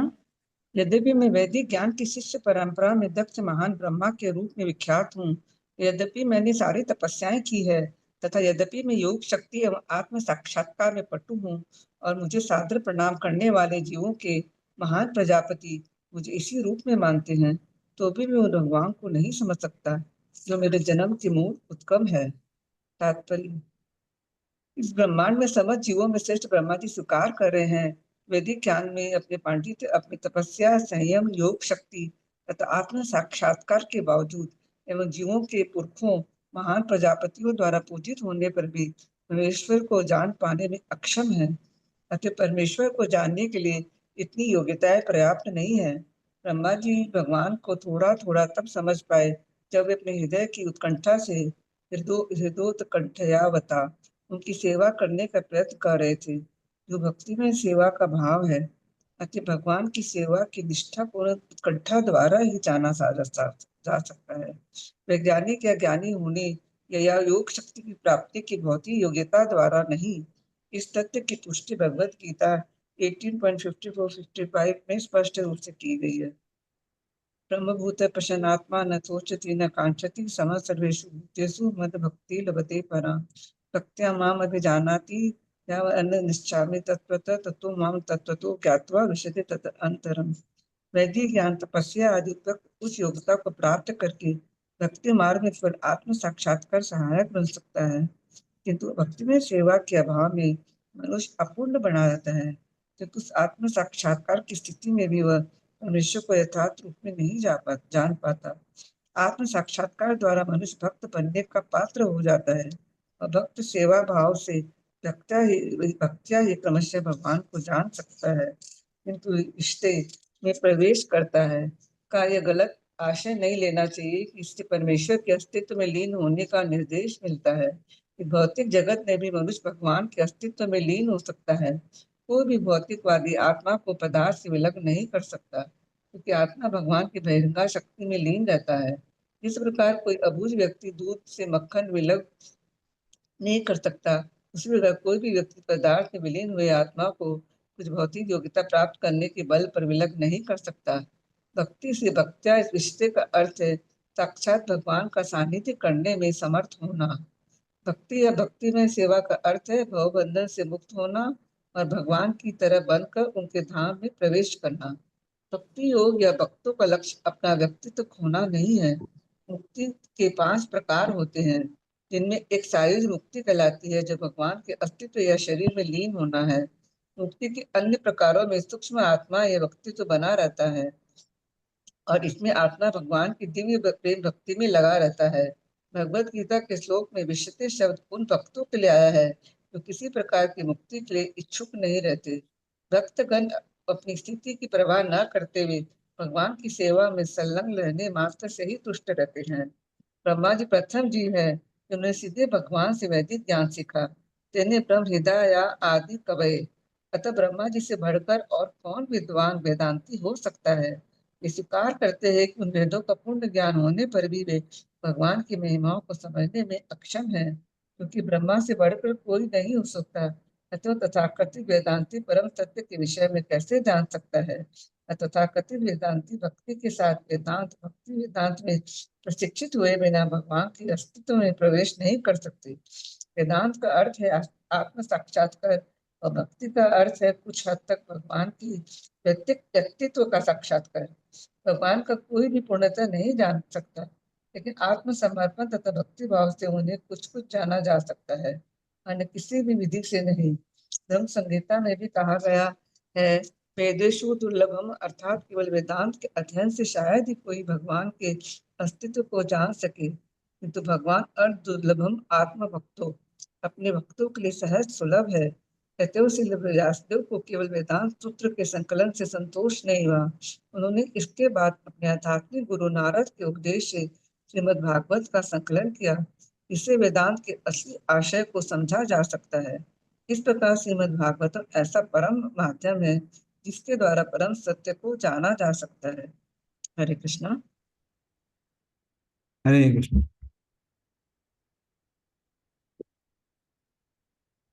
तो नारद मुनि वो श्लोक सुनने के बाद में बोलते हैं उनसे कि जो लोग सारे शास्त्रों का सार जानते हैं वो लोग कहते हैं कि भगवान में कोई रूप है, तो ठीक है, वो लोग ये समझ जाते हैं। लेकिन उसके अलावा भी बहुत सारी डिटेल्स हैं, जैसे हमें विराट रूप का दर्शन है या फिर वर्ण व्यवस्था है, तो ये सारी चीजें, बहुत सारी चीजें हैं। तो क्या वो सारी चीजों को ठीक से समझते हैं? तो वो क्या कहते हैं, समाम नाय मयः।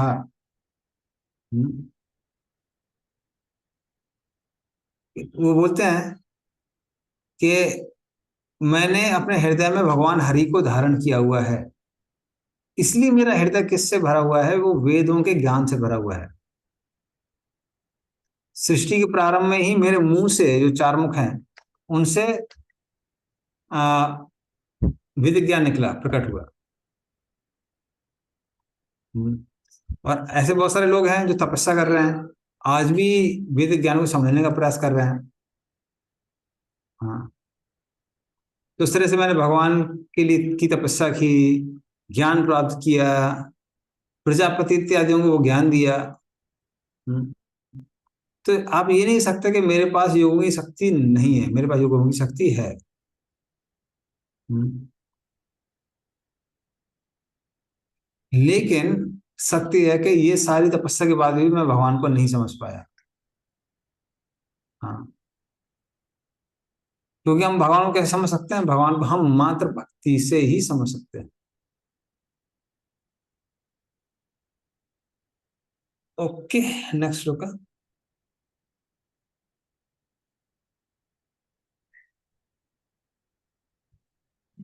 न तोऽस्मि हम तच्चरण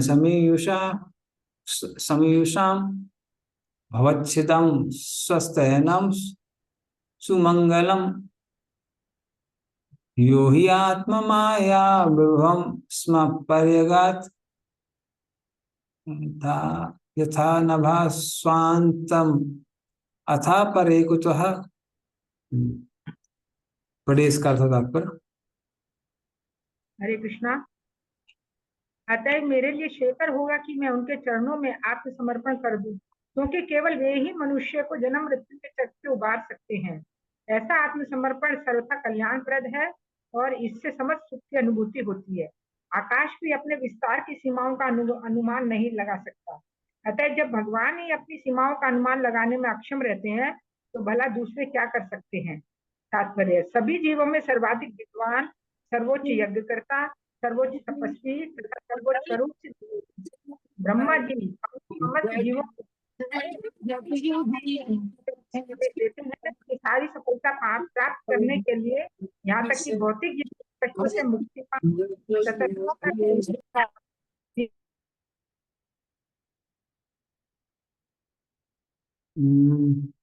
प्रभावती माता जी, आपकी आवाज बीच में हो गई है।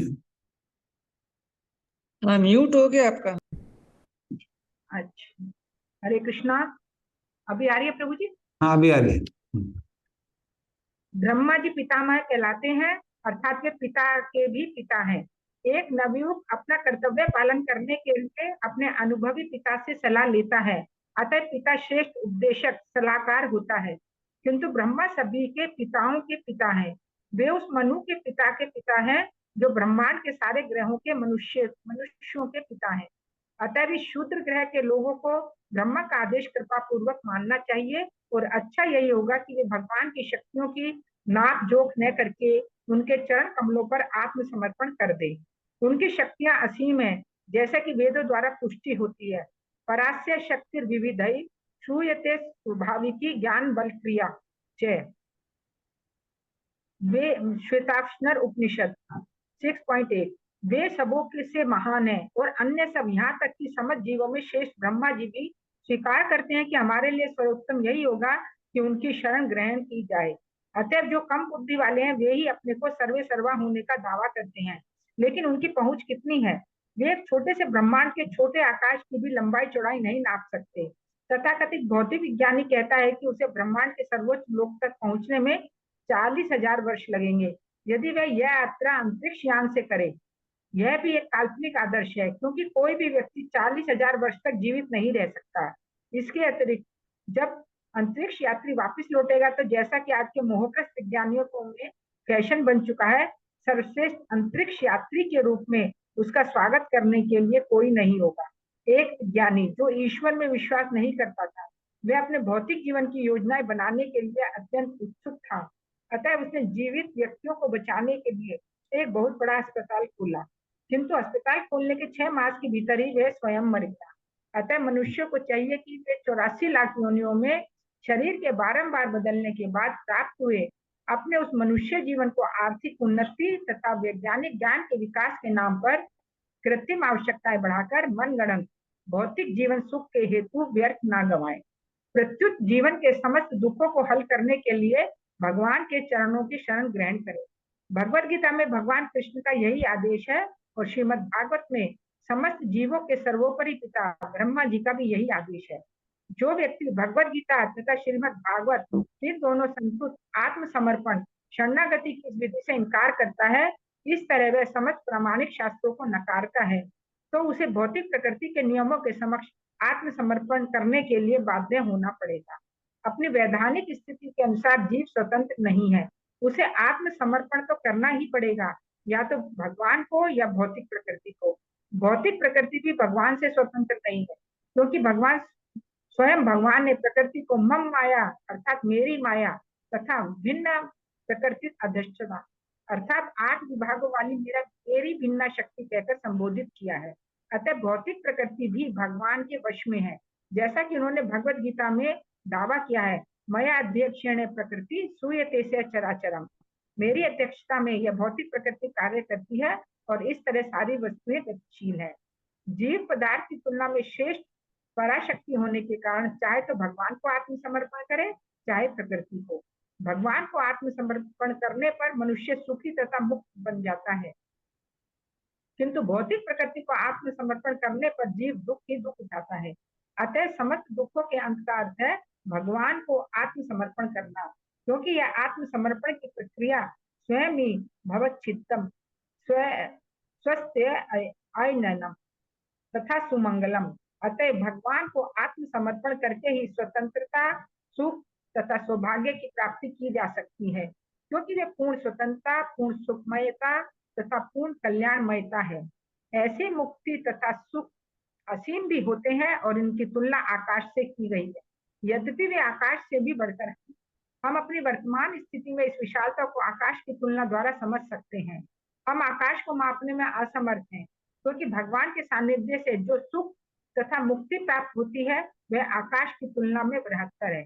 यह आध्यात्मिक सुख इतना विशाल है कि स्वयं भगवान भी इसे नहीं माप पाते, अन्यों की तो बात ही नहीं है।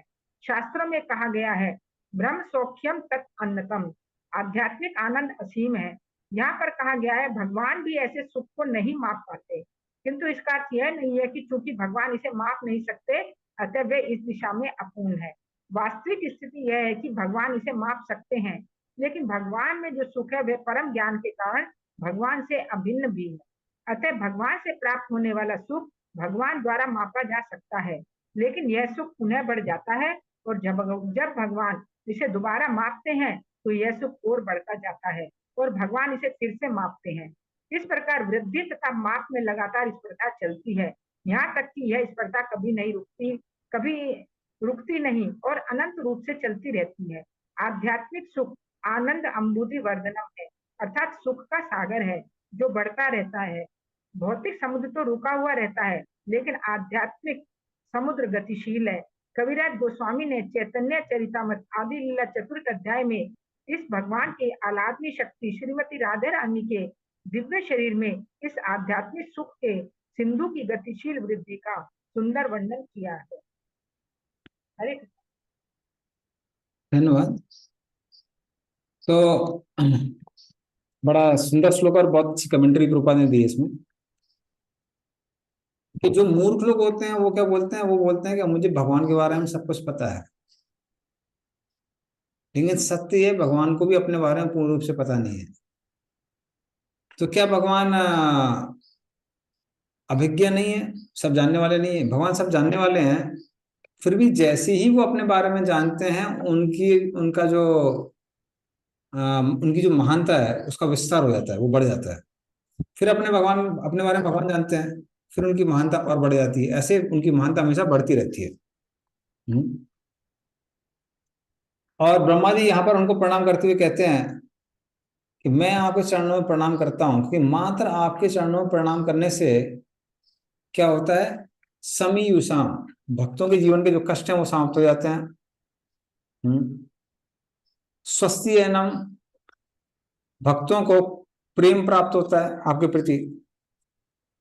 और सुमंगलम, उनके जीवन में सारे मांगलिक कार्य होते हैं, मंगलमय चीजें होती हैं। हाँ, तो ये मात्र भक्तों के लिए नहीं है, भी है कर्म ज्ञानी योगी, उनको भी भक्ति करनी पड़ती है, तो उनके लिए भी ये सत्य है। हाँ, तो आत्मा मया विभवम, भगवान को स्वयं नहीं पता कि उनकी कितनी महानता है। हाँ, तो जब भगवान ही नहीं समझ सकते हैं, अन्य लोग भगवान को कैसे समझ सकते हैं? क्यों नहीं समझ सकते हैं? क्योंकि भगवान की कोई लिमिट है ही नहीं। हाँ, जैसे आकाश, आकाश को कोई भी पक्षी कितना भी नापने की कोशिश क्यों ना करे, वो नहीं नाप सकता, क्योंकि आकाश कैसा है, वो बहुत बड़ा है। तो इतना बड़ा होने की वजह से कोई भी व्यक्ति आकाश को नहीं नाप सकता है। उसी तरह से व्यक्ति प्रयास कर सकता है, लेकिन पूर्ण रूप से भगवान को नहीं जान सकता है, तो ये असंभव है।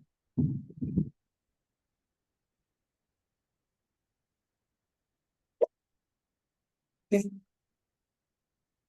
चलिए, तो अब नेक्स्ट श्लोक में चलते हैं। 37। नाहं न यूयं यदृतां गतिं विदुर्, न वाम देवः किम उता परेशुराः, तन्मायया मोहित बुद्धियस्त्विदं विनिर्मितं चात्म समम विचक्षमः। पढ़िए भी इसका अर्थ होता है उस पर। हरे कृष्णा। जब न शिव जी, न तुम और न मैं ही आध्यात्मिक आनंद की सीमाएं तय कर सके हैं, अन्य देवता ऐसे कैसे जान सकते हैं? क्योंकि हम सभी परमेश्वर की माया से मोहित है, अतः हम अपने अपने सामर्थ्य के अनुसार इस व्यक्त विश्व को देख सकते हैं। तात्पर्य, हमने अनेक बार भारत चुने में प्रामाणिक पुरुषों द्वादश महाजन के नामों का उल्लेख किया है। इसमें ब्रह्मा, नारद, शिव जी के नाम उसके क्रमानुसार प्रथम, द्वितीय तथा तृतीय स्थान पर आते हैं, जो परमेश्वर के विषय में काफी कुछ जानते हैं। अन्य देवता, उपदेवता, गंधर्व, चारण, विद्याधर, मनुष्य या असुर संभवतः भगवान के श्री कृष्ण की शक्तियों को विषय में पूरी तरह कभी नहीं जान सकते। इसमें से देवता, उपदेवता, गंधर्व इत्यादि उच्चतर लोकों के उच्च कोटि के बुद्धिमान व्यक्ति है। मनुष्य मध्य लोक के निवासी है, असुर अधो लोकों के निवासी है। इनमें से सबों की परम सत्य विषय अपनी अपनी अवधारणाएं हैं।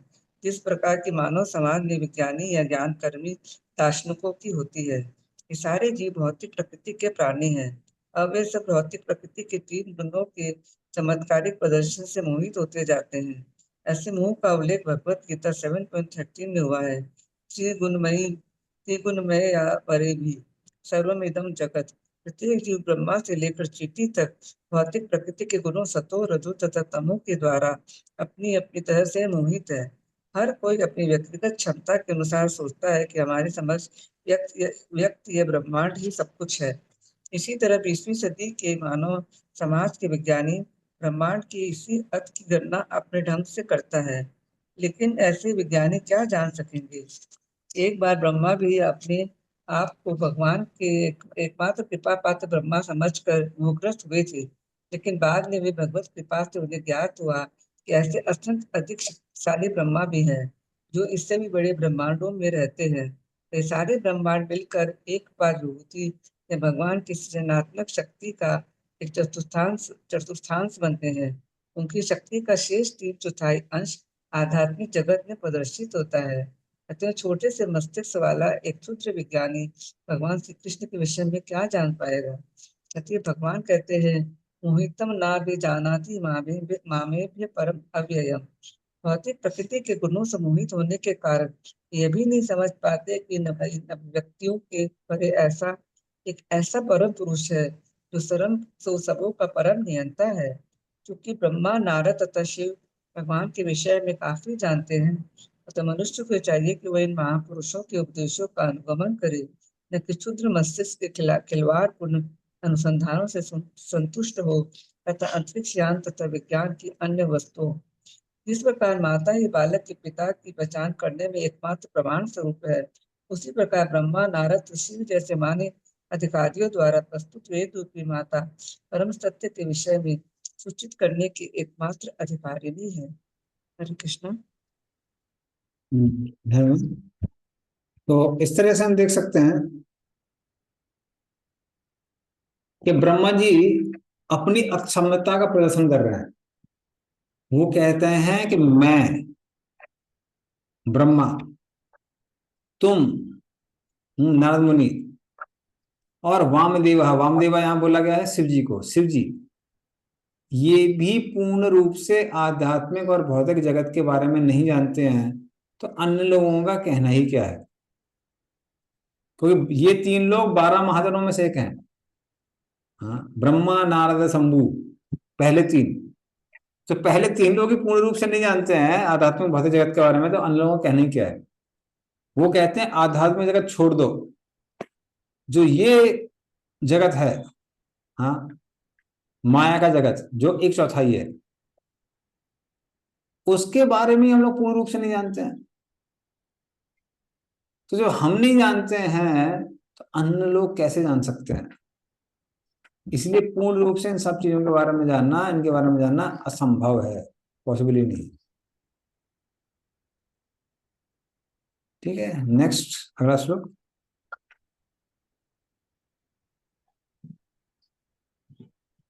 यस्सावतार कर्माणि गायन्ति हि अस्मद् आदयः नायं विदन्ति तत्त्वेन तस्मै भगवते नमः। इसका सिर्फ अर्थ पढ़िए। हरे कृष्णा। हम उन पूर्ण पुरुषोत्तम भगवान को सादर प्रणाम करते हैं जिनके अवतारों तथा कार्यकलापों का गायन हमारे द्वारा उनके महिमा मंडन के लिए किया जाता है, यद्यपि वे अपने यथार्थ रूप में बड़ी कठिनाई से ही जाने जा सकते हैं। धन्यवाद। नहीं, इसका रहने दीजिए माता जी। तो अगर मान लीजिए कोई बोल सकता है कि जब आप भगवान के बारे में जानते नहीं है तो फिर उनके बारे में चर्चा करने की क्या आवश्यकता है। तो वो कहते हैं नहीं नहीं नहीं नहीं, मैं उसके बारे में पूर्ण रूप से नहीं जानता हूं, फिर भी मैं भक्ति करता हूं। फिर भी मैं क्या करता हूं, फिर भी भगवान के अलग अलग अवतारों के बारे में उनकी प्रशंसा करता हूं, उनको प्रणाम करता हूं। तो मैं ये सब करता हूं क्यों? तो जैसे प्रभुपाद ने तात्पर्य में लिखा है कि भगवान के नाम, रूप, गुण, लीला, ये सारी सारी चीजें कैसी हैं, ये सब के सब दिव्य हैं। तो ये हमारी साधना है, या फिर ये एक परफेक्शन भी है कि हम भगवान के बारे में सुने, बोलें, उनके रूप का दर्शन करें, उनकी सेवा करें। ये अपने आप में एक परफेक्शन है। तो हम लोग परफेक्शन इस चीज में प्राप्त नहीं कर सकते, किसी चीज में प्राप्त नहीं कर सकते कि पूर्ण रूप से भगवान के बारे में जाने, क्योंकि पूर्ण रूप से भगवान ही अपने बारे में नहीं जानते। लेकिन हम किस चीज में परफेक्शन प्राप्त कर सकते हैं कि जो भी हमारी बुद्धि है उसको हम भगवान की सेवा में लगा सकते हैं, वो परफेक्शन हम प्राप्त कर सकते हैं। तो ये यहाँ पर ब्रह्मा जी कह रहे हैं। ओके, नेक्स्ट श्लोक।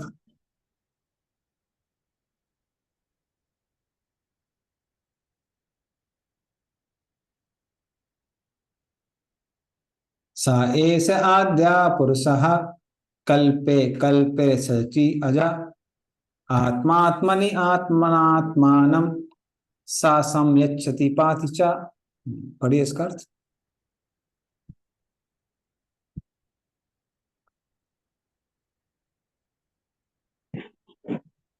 एक छूट गया क्या 38?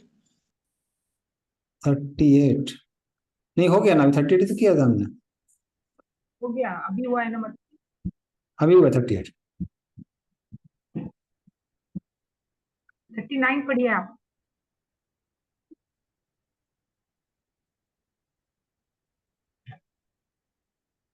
हरे कृष्णा। वे परम आदि भगवान श्री कृष्ण प्रथम अवतार महाविष्णु के रूप में अपना विस्तार करके इस व्यक्त जगत की सृष्टि करते हैं, किंतु वे अजन्मा रहते हैं। फिर भी सृजन उनमें उन्हीं में होता है और भौतिक पदार्थ तथा अभिव्यक्ति भी वे ही है। वे कुछ काल तक उनका पालन करते हैं और फिर उन्हें अपने में समाहित कर लेते हैं। Thank you. तो इस श्लोक में ब्रह्मा जी ने फिर से जो पहले पुरुष अवतार हैं, कौन? महाविष्णु या फिर कारणोदक्षा विष्णु, उनकी सारी जो क्रियाकलाप है उसको समराइज कर दिया इसमें, कि जो महाविष्णु है वो अजन्मा है। आद्या पुरुष बोला, आदि, वो आदि पुरुष है, उनका कोई आदि नहीं है। फिर वो क्या करते हैं? कल्पे कल्पे सृष्टियेदा, वो बार बार हर कल्प में क्या करते हैं?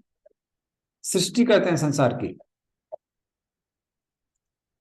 और फिर उसको मेंटेन भी करते हैं और उसको विध्वंस भी कर देते हैं। तो ये हर कल्प में वो करते रहते हैं, और क्योंकि वो भगवान का हिस्सा है इसलिए उसमें क्या बोला गया उनके लिए? आत्मात्मनि आत्मनात्मानम, स्वयं में वो स्वयं में ही, मतलब स्वयं में स्वयं की चीजों की ही सृष्टि करते हैं, पालन करते हैं और विध्वंस कर देते हैं, क्योंकि ये सब जो दृश्य जगत है ये उनका ही हिस्सा है। ठीक है, चलिए आगे चलते हैं नेक्स्ट श्लोक।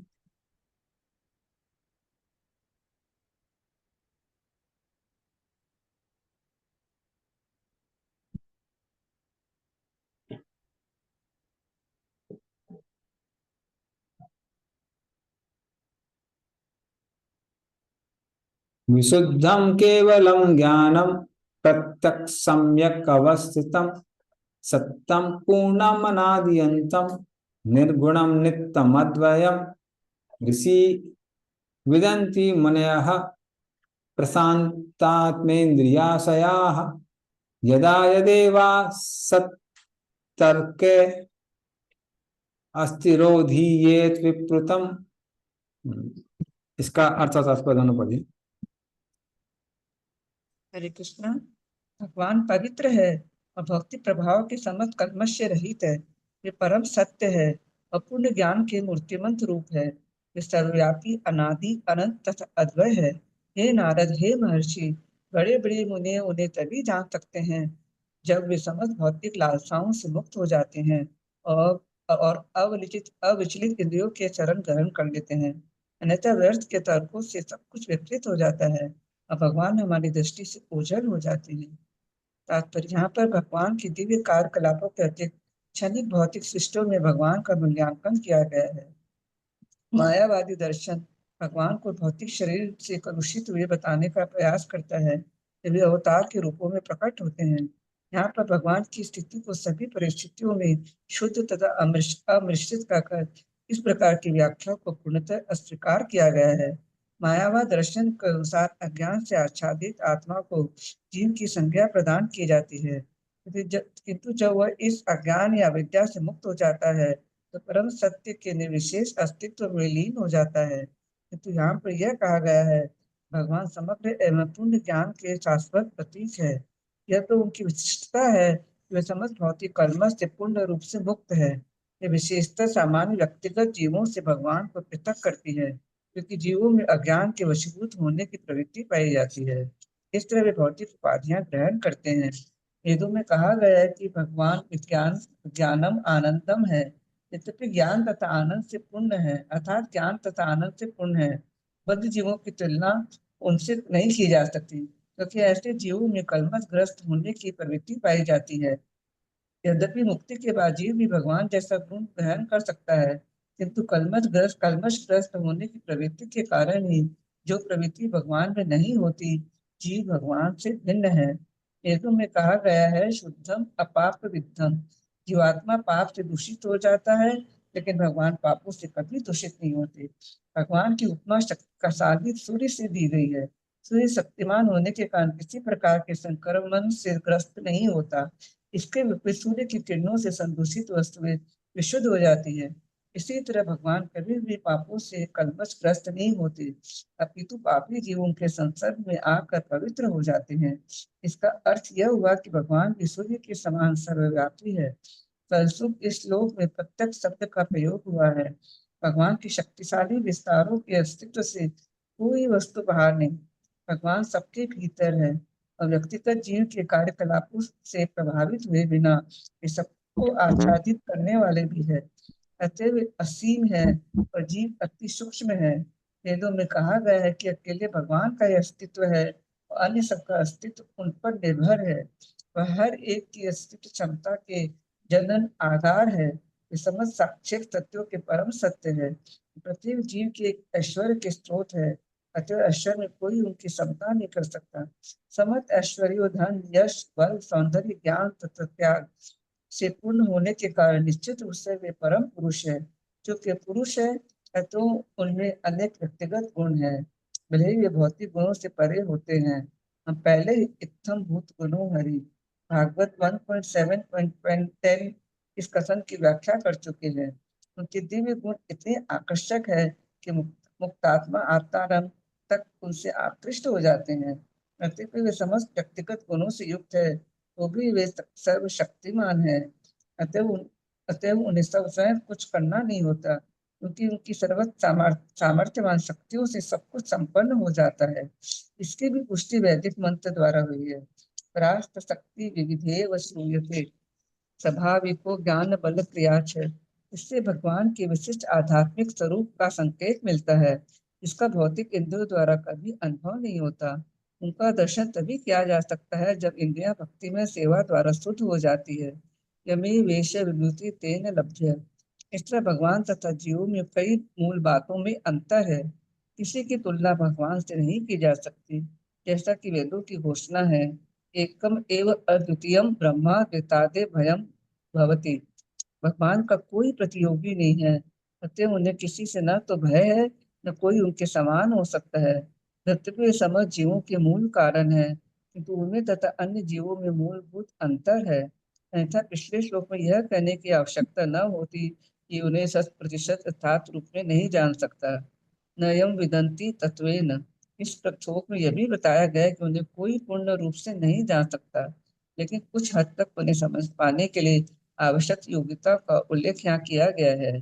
केवल प्रणनंता अर्थात भगवान के विशुद्ध भक्त ही उन्हें काफी हद तक जान पाने में समर्थ हो पाते हैं। इसका कारण यह है कि भक्तों को उनके जीवन में किसी वस्तु की कामना नहीं होती। वे तो उनके आज्ञाकारी दास बना रहना चाहते हैं।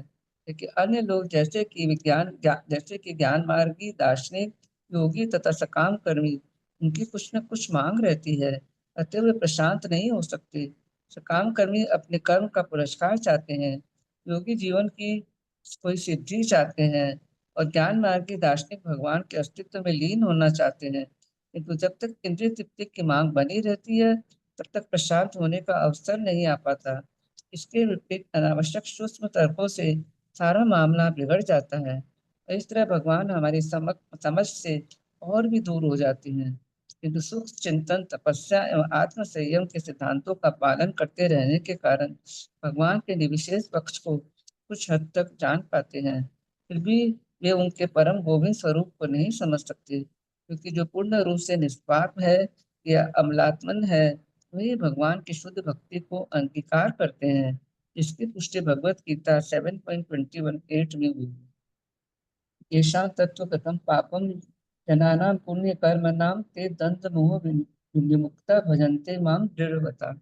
हरे कृष्ण।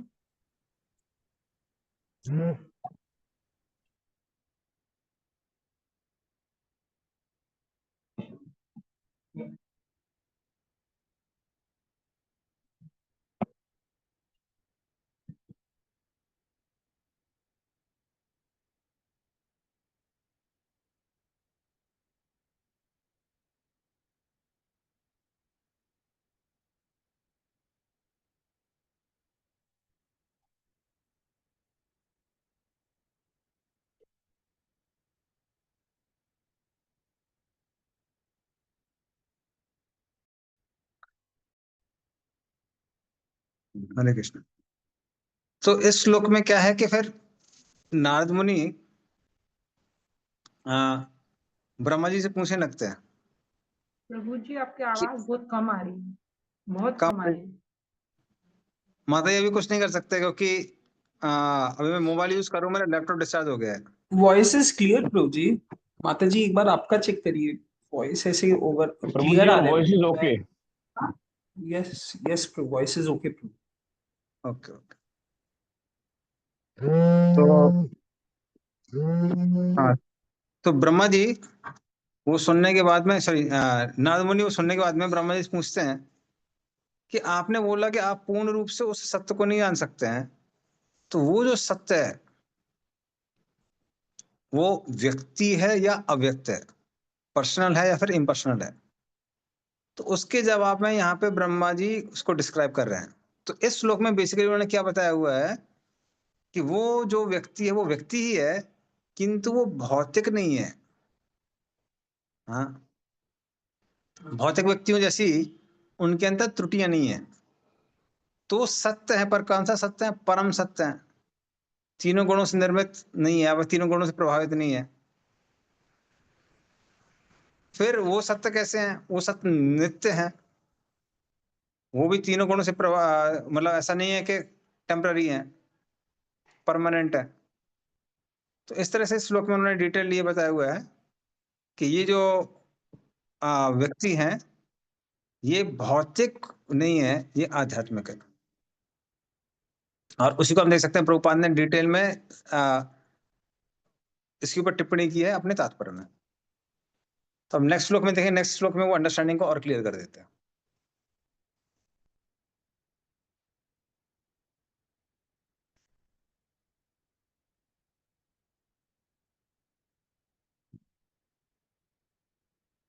आदो अवतारः आदो अवतारा पुरुषा परस्य काला स्वभावः सद असन्मनश्च द्रव्यं विकारो गुण इंद्रियाणि विराट स्वराट स्थास्नु चरिष्णु भूम्नः। हरे पढ़िए इसका। कृष्णा। कारणदायी विषय विष्णु ही परमेश्वर के प्रथम अवतार हैं। वे सनातन काल, आकाश, कार्य कारण, मन, तत्व, भौतिक अहंकार, प्रकृति के गुणों, इंद्रियों, भगवान के विराट रूप, गर्भोदक्षाई विष्णु तथा समस्त चर एवं अचर जीवों के स्वामी हैं। तो इस तरह से इस श्लोक में वो एकदम क्लियर कर देते हैं कि वो कौन है, पुरुष हैं। तो आप जस्ट श्लोक का डिस्प्ले करेंगे, जस्ट डिस्प्ले द श्लोकास। इसमें तो एकदम क्लियरली बताया क्या गया है, आद्यो अवतार, वो आदि अवतार हैं। और लिखा है पुरुषा परस्य, तो वो एक पुरुष है, एक व्यक्ति है। तो पिछले श्लोक में 41 में उन्होंने बताया था कैसे वो भौतिक नहीं है, और इस श्लोक में बताया हुआ है कि वो एक व्यक्ति है। तो ऐसा नहीं है कि मुझे अपूर्ण जानकारी है, तो मुझे पता नहीं है कि वो व्यक्ति हैं या अव्यक्त हैं। मुझे एकदम क्लियर है वो कैसे हैं। वो आदि पुरुष हैं, एक व्यक्ति हैं, लेकिन वो भौतिक इंद्रियों में कैसे हैं, परे हैं। तो ये वो उसको उनके बारे में क्लियर कर देते हैं श्लोक में। नेक्स्ट श्लोक का।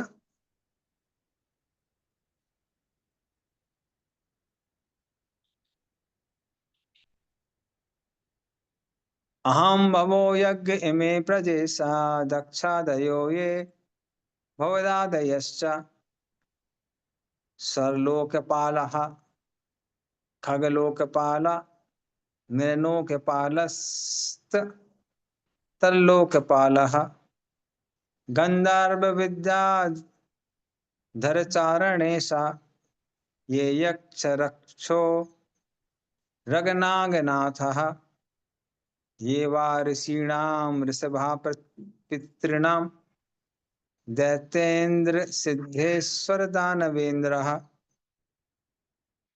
अन्ये च ये प्रेत पिशाच भूता कुष्माण्डयादो मृगपक्षधीशः यत् किंच लोके भगवन् महस्व दोजा सहस्वत बलवत् समावत् श्री ही विभूत्यात्म वदत् भूतार्णम तत्त्वं परम रूपवत् वदसा स्वरूपम। पढ़िए इसका अर्थ। हरे कृष्णा। मैं स्वयं ब्रह्मा, शिवजी, भगवान विष्णु, दक्ष तथा प्रजापति, तुम नारद तथा कुमारगण, इंद्र तथा चंद्र जैसे देवता, भूलोक के नायक, भूलोक के नायक, अधोलोक के नायक, गंधर्व लोक के नायक, विद्याधर लोक के नायक, चारण लोक के नायक, यक्षों, राक्षसों तथा उर्वों के नेता, महर्षि, बड़े बड़े दैत्य, बड़े बड़े नास्तिक तथा अंतरिक्ष पुरुष तथा भूत प्रेत शैतान जिन्न कुष्मांड, बड़े बड़े जलचर, बड़े बड़े पशु तथा पक्षी इत्यादि, या दूसरे शब्दों में ऐसी कोई भी वस्तु जो बल, ऐश्वर्य, मानसिक तथा इंद्रिय कौशल, शक्ति, क्षमा, सौंदर्य, विनम्रता, ऐश्वर्य तथा प्रजनन से युक्त हो, चाहे रूपवान या रूपविहीन, ये सब भले ही विशिष्ट सत्य तथा भगवान के रूप प्रतीत हो, लेकिन वास्तव में वैसे हैं नहीं। ये सभी भगवान की दिव्य शक्ति के अंश मात्र है। हरे कृष्ण। तो इस तरह से जैसे भगवान ने भगवद गीता में उस श्लोक बोलते हैं ना, यद यद विभूति मत सत्तम श्रीमद उजतम एवा तत्तदेवा विगच्छत्तम मत तेजो संभव। तो पहले वो भगवान बताते हैं ना कि मैं मछलियों में मगर हूँ, सारे हाथियों में मैं गजेंद्र हूँ, घोड़ों में उच्चश्रव हूँ, और एंड में पूछते हैं कि अर्जुन मुझसे तुम क्या पूछोगे? जो भी जिस चीज के अंदर ऊर्जा है, शक्ति है, किसी तरह का ऐश्वर्य है, वो मेरे तेज का एक अंश मात्र है। तो सेम चीज यहाँ पे ब्रह्मा जी भी कह रहे हैं कि जो भी तुमको शक्ति, ऐश्वर्य इत्यादि वो दिख रहा है, वो सब अंश मात्र है। किसका? उन परम पुरुषोत्तम भगवान का के ऐश्वर्य का अंश है या उनकी शक्ति का अंश है। तो उस तरह से उसको समराइज कर रहे हैं श्लोक में। ओके, नेक्स्ट श्लोक है।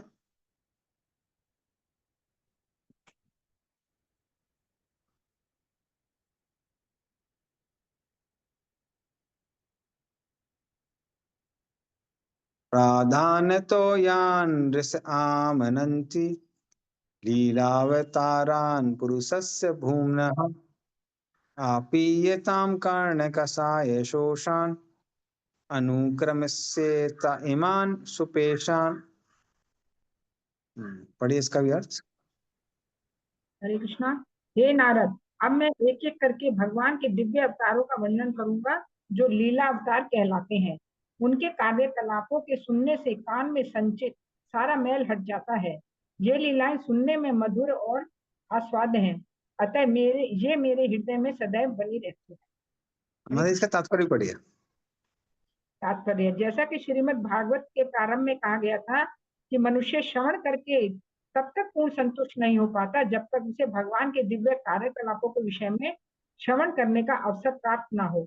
अतः इस श्लोक में ब्रह्मा जी भी भगवान की दिव्य लीलाओं के बताने की महत्ता पर बल देना चाहते हैं कि किस प्रकार भगवान इस भौतिक लोक पर आते हैं और स्वयं को प्रकट करते हैं। प्रत्येक जीव में सुहावने समाचार सुनने की प्रवृत्ति होती है, अतः हम में से प्रत्येक व्यक्ति को रेडियो स्टेशनों द्वारा प्रसारित समाचार तथा वार्ताएं सुननी अच्छी लगती हैं।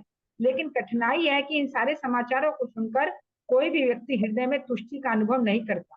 इस असंतुष्टि का कारण यह है कि हमारे अंतरम के संवाद के साथ इन संवादों का कोई मेल नहीं हो पाता। इस दिव्य ग्रंथ का सृजन श्री व्यास देव ने भगवान के कार्यकलापों को सुनाकर सामान्य लोगों को अधिकाधिक संतुष्टि प्रदान करने के उद्देश्य से किया, क्योंकि नारद मुनि ने उन्हें इसके लिए आदेश दिया था। भगवान के ऐसे कार्यकलाप मुख्यतः दो प्रकार के हैं। पहला भौतिक सृजनात्मक शक्ति की संसारिक अभिव्यक्ति से संबंधित है, दूसरा देश काल के अनुसार विभिन्न अवतारी रूपों में उनकी लीलाओं से संबंध है। भगवान के असंख्य अवतार हैं। जिस तरह नदी की निरंतर तरंगे आती जाती रहती हैं, अल्पज्ञानी व्यक्ति भौतिक जगत में भगवान के सृजनात्मक शक्तियों में अधिक रुचि लेते हैं और भगवान से संबंध विच्छेद करने के रहने के कारण वे वैज्ञानिक शोध के नाम पर सृष्टि संबंधी अनेक सिद्धांत प्रस्तुत करते हैं। किंतु भगवान के भक्त यह भली भांति जानते हैं कि किस तरह भगवान की भौतिक शक्तियों के घात प्रतिघात से सृजनात्मक शक्तियां कार्य करती हैं।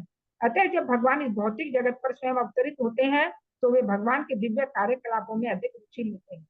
श्रीमद् भागवत भगवान के ऐसे कार्यकलापों का इतिहास है, और जो लोग श्रीमद् भागवत को सुनने में रुचि लेते हैं उनके हृदयों पर संचित संसारी धूल साफ हो जाती है। बाजार में हजारों रद्दी किताबें हैं, किंतु जो व्यक्ति श्रीमद् भागवत में रुचि उत्पन्न कर लेता है वह ऐसे गंदे साहित्य में रुचि खो देता है। इस प्रकार श्री ब्रह्मा जी भगवान के प्रमुख अवतारों का वर्णन करने का प्रयास कर रहे हैं, जिससे नारद उन्हें दिव्य अमृत की भांति पी सके। इस प्रकार श्रीमद् भागवत के द्वितीय स्कंद के अंतर्गत पुरुष सुख की पुष्टि नामक छठे अध्याय के भक्ति वेदांत तात्पर्य पूर्ण हो। हरि बोल। हरे कृष्ण। धन्यवाद। तो ब्रह्मा जी ने जैसे अभी जो भी वर्णन भगवान का किया है वो इस भौतिक प्रकृति से संबंधित किया है कि इस संसार में भगवान कैसे संसार की सृष्टि करते हैं, पालन करते हैं, विनाश करते हैं, और कैसे कैसे सीक्वेंस में होता है। वो सब सीक्वेंस काफी डिटेल में उन्होंने डिस्कस किया है। तो वो कंप्लीट होने के बाद ब्रह्मा जी क्या बोल रहे हैं? ब्रह्मा जी कहते हैं अब मैं भगवान की लीला अवतारों का वर्णन लूंगा। तो भगवान के जो गुण अवतार है वो कौन कौन है? ब्रह्मा, विष्णु, शिव, जो गुणों के द्वारा संसार की सृष्टि करते हैं, पालन करते हैं और विध्वंस करते हैं। फिर भगवान के पुरुष अवतार हैं, 3 पुरुष हैं, गर्भदक्षा विष्णु, कर्णदक्षा विष्णु, शिरोदक्षा विष्णु, जो संसार की प्राइमरी सृष्टि, क्रिएशन, मेंटेन, डिस्ट्रक्शन, सृष्टि, पालन और विध्वंस करते हैं प्राइमरी रूप से। और फिर भगवान के लीला अवतार भी होते हैं। लीला अवतार कौन से अवतार हैं? भगवान के वो अवतार हैं जो अपनी लीलाओं के माध्यम से जीवों को आकर्षित करते हैं। कहाँ के लिए? आध्यात्मिक जगत के लिए।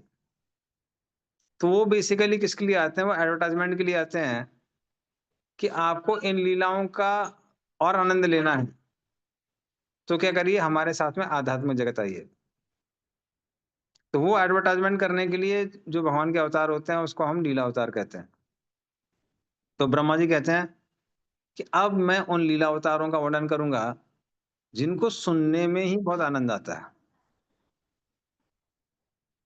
तो वैसे बाकी जो चीजें हैं उनको सुनने में भी आनंद आता है, लेकिन वो सेम चीज हम लंबे समय तक नहीं सुन सकते हैं।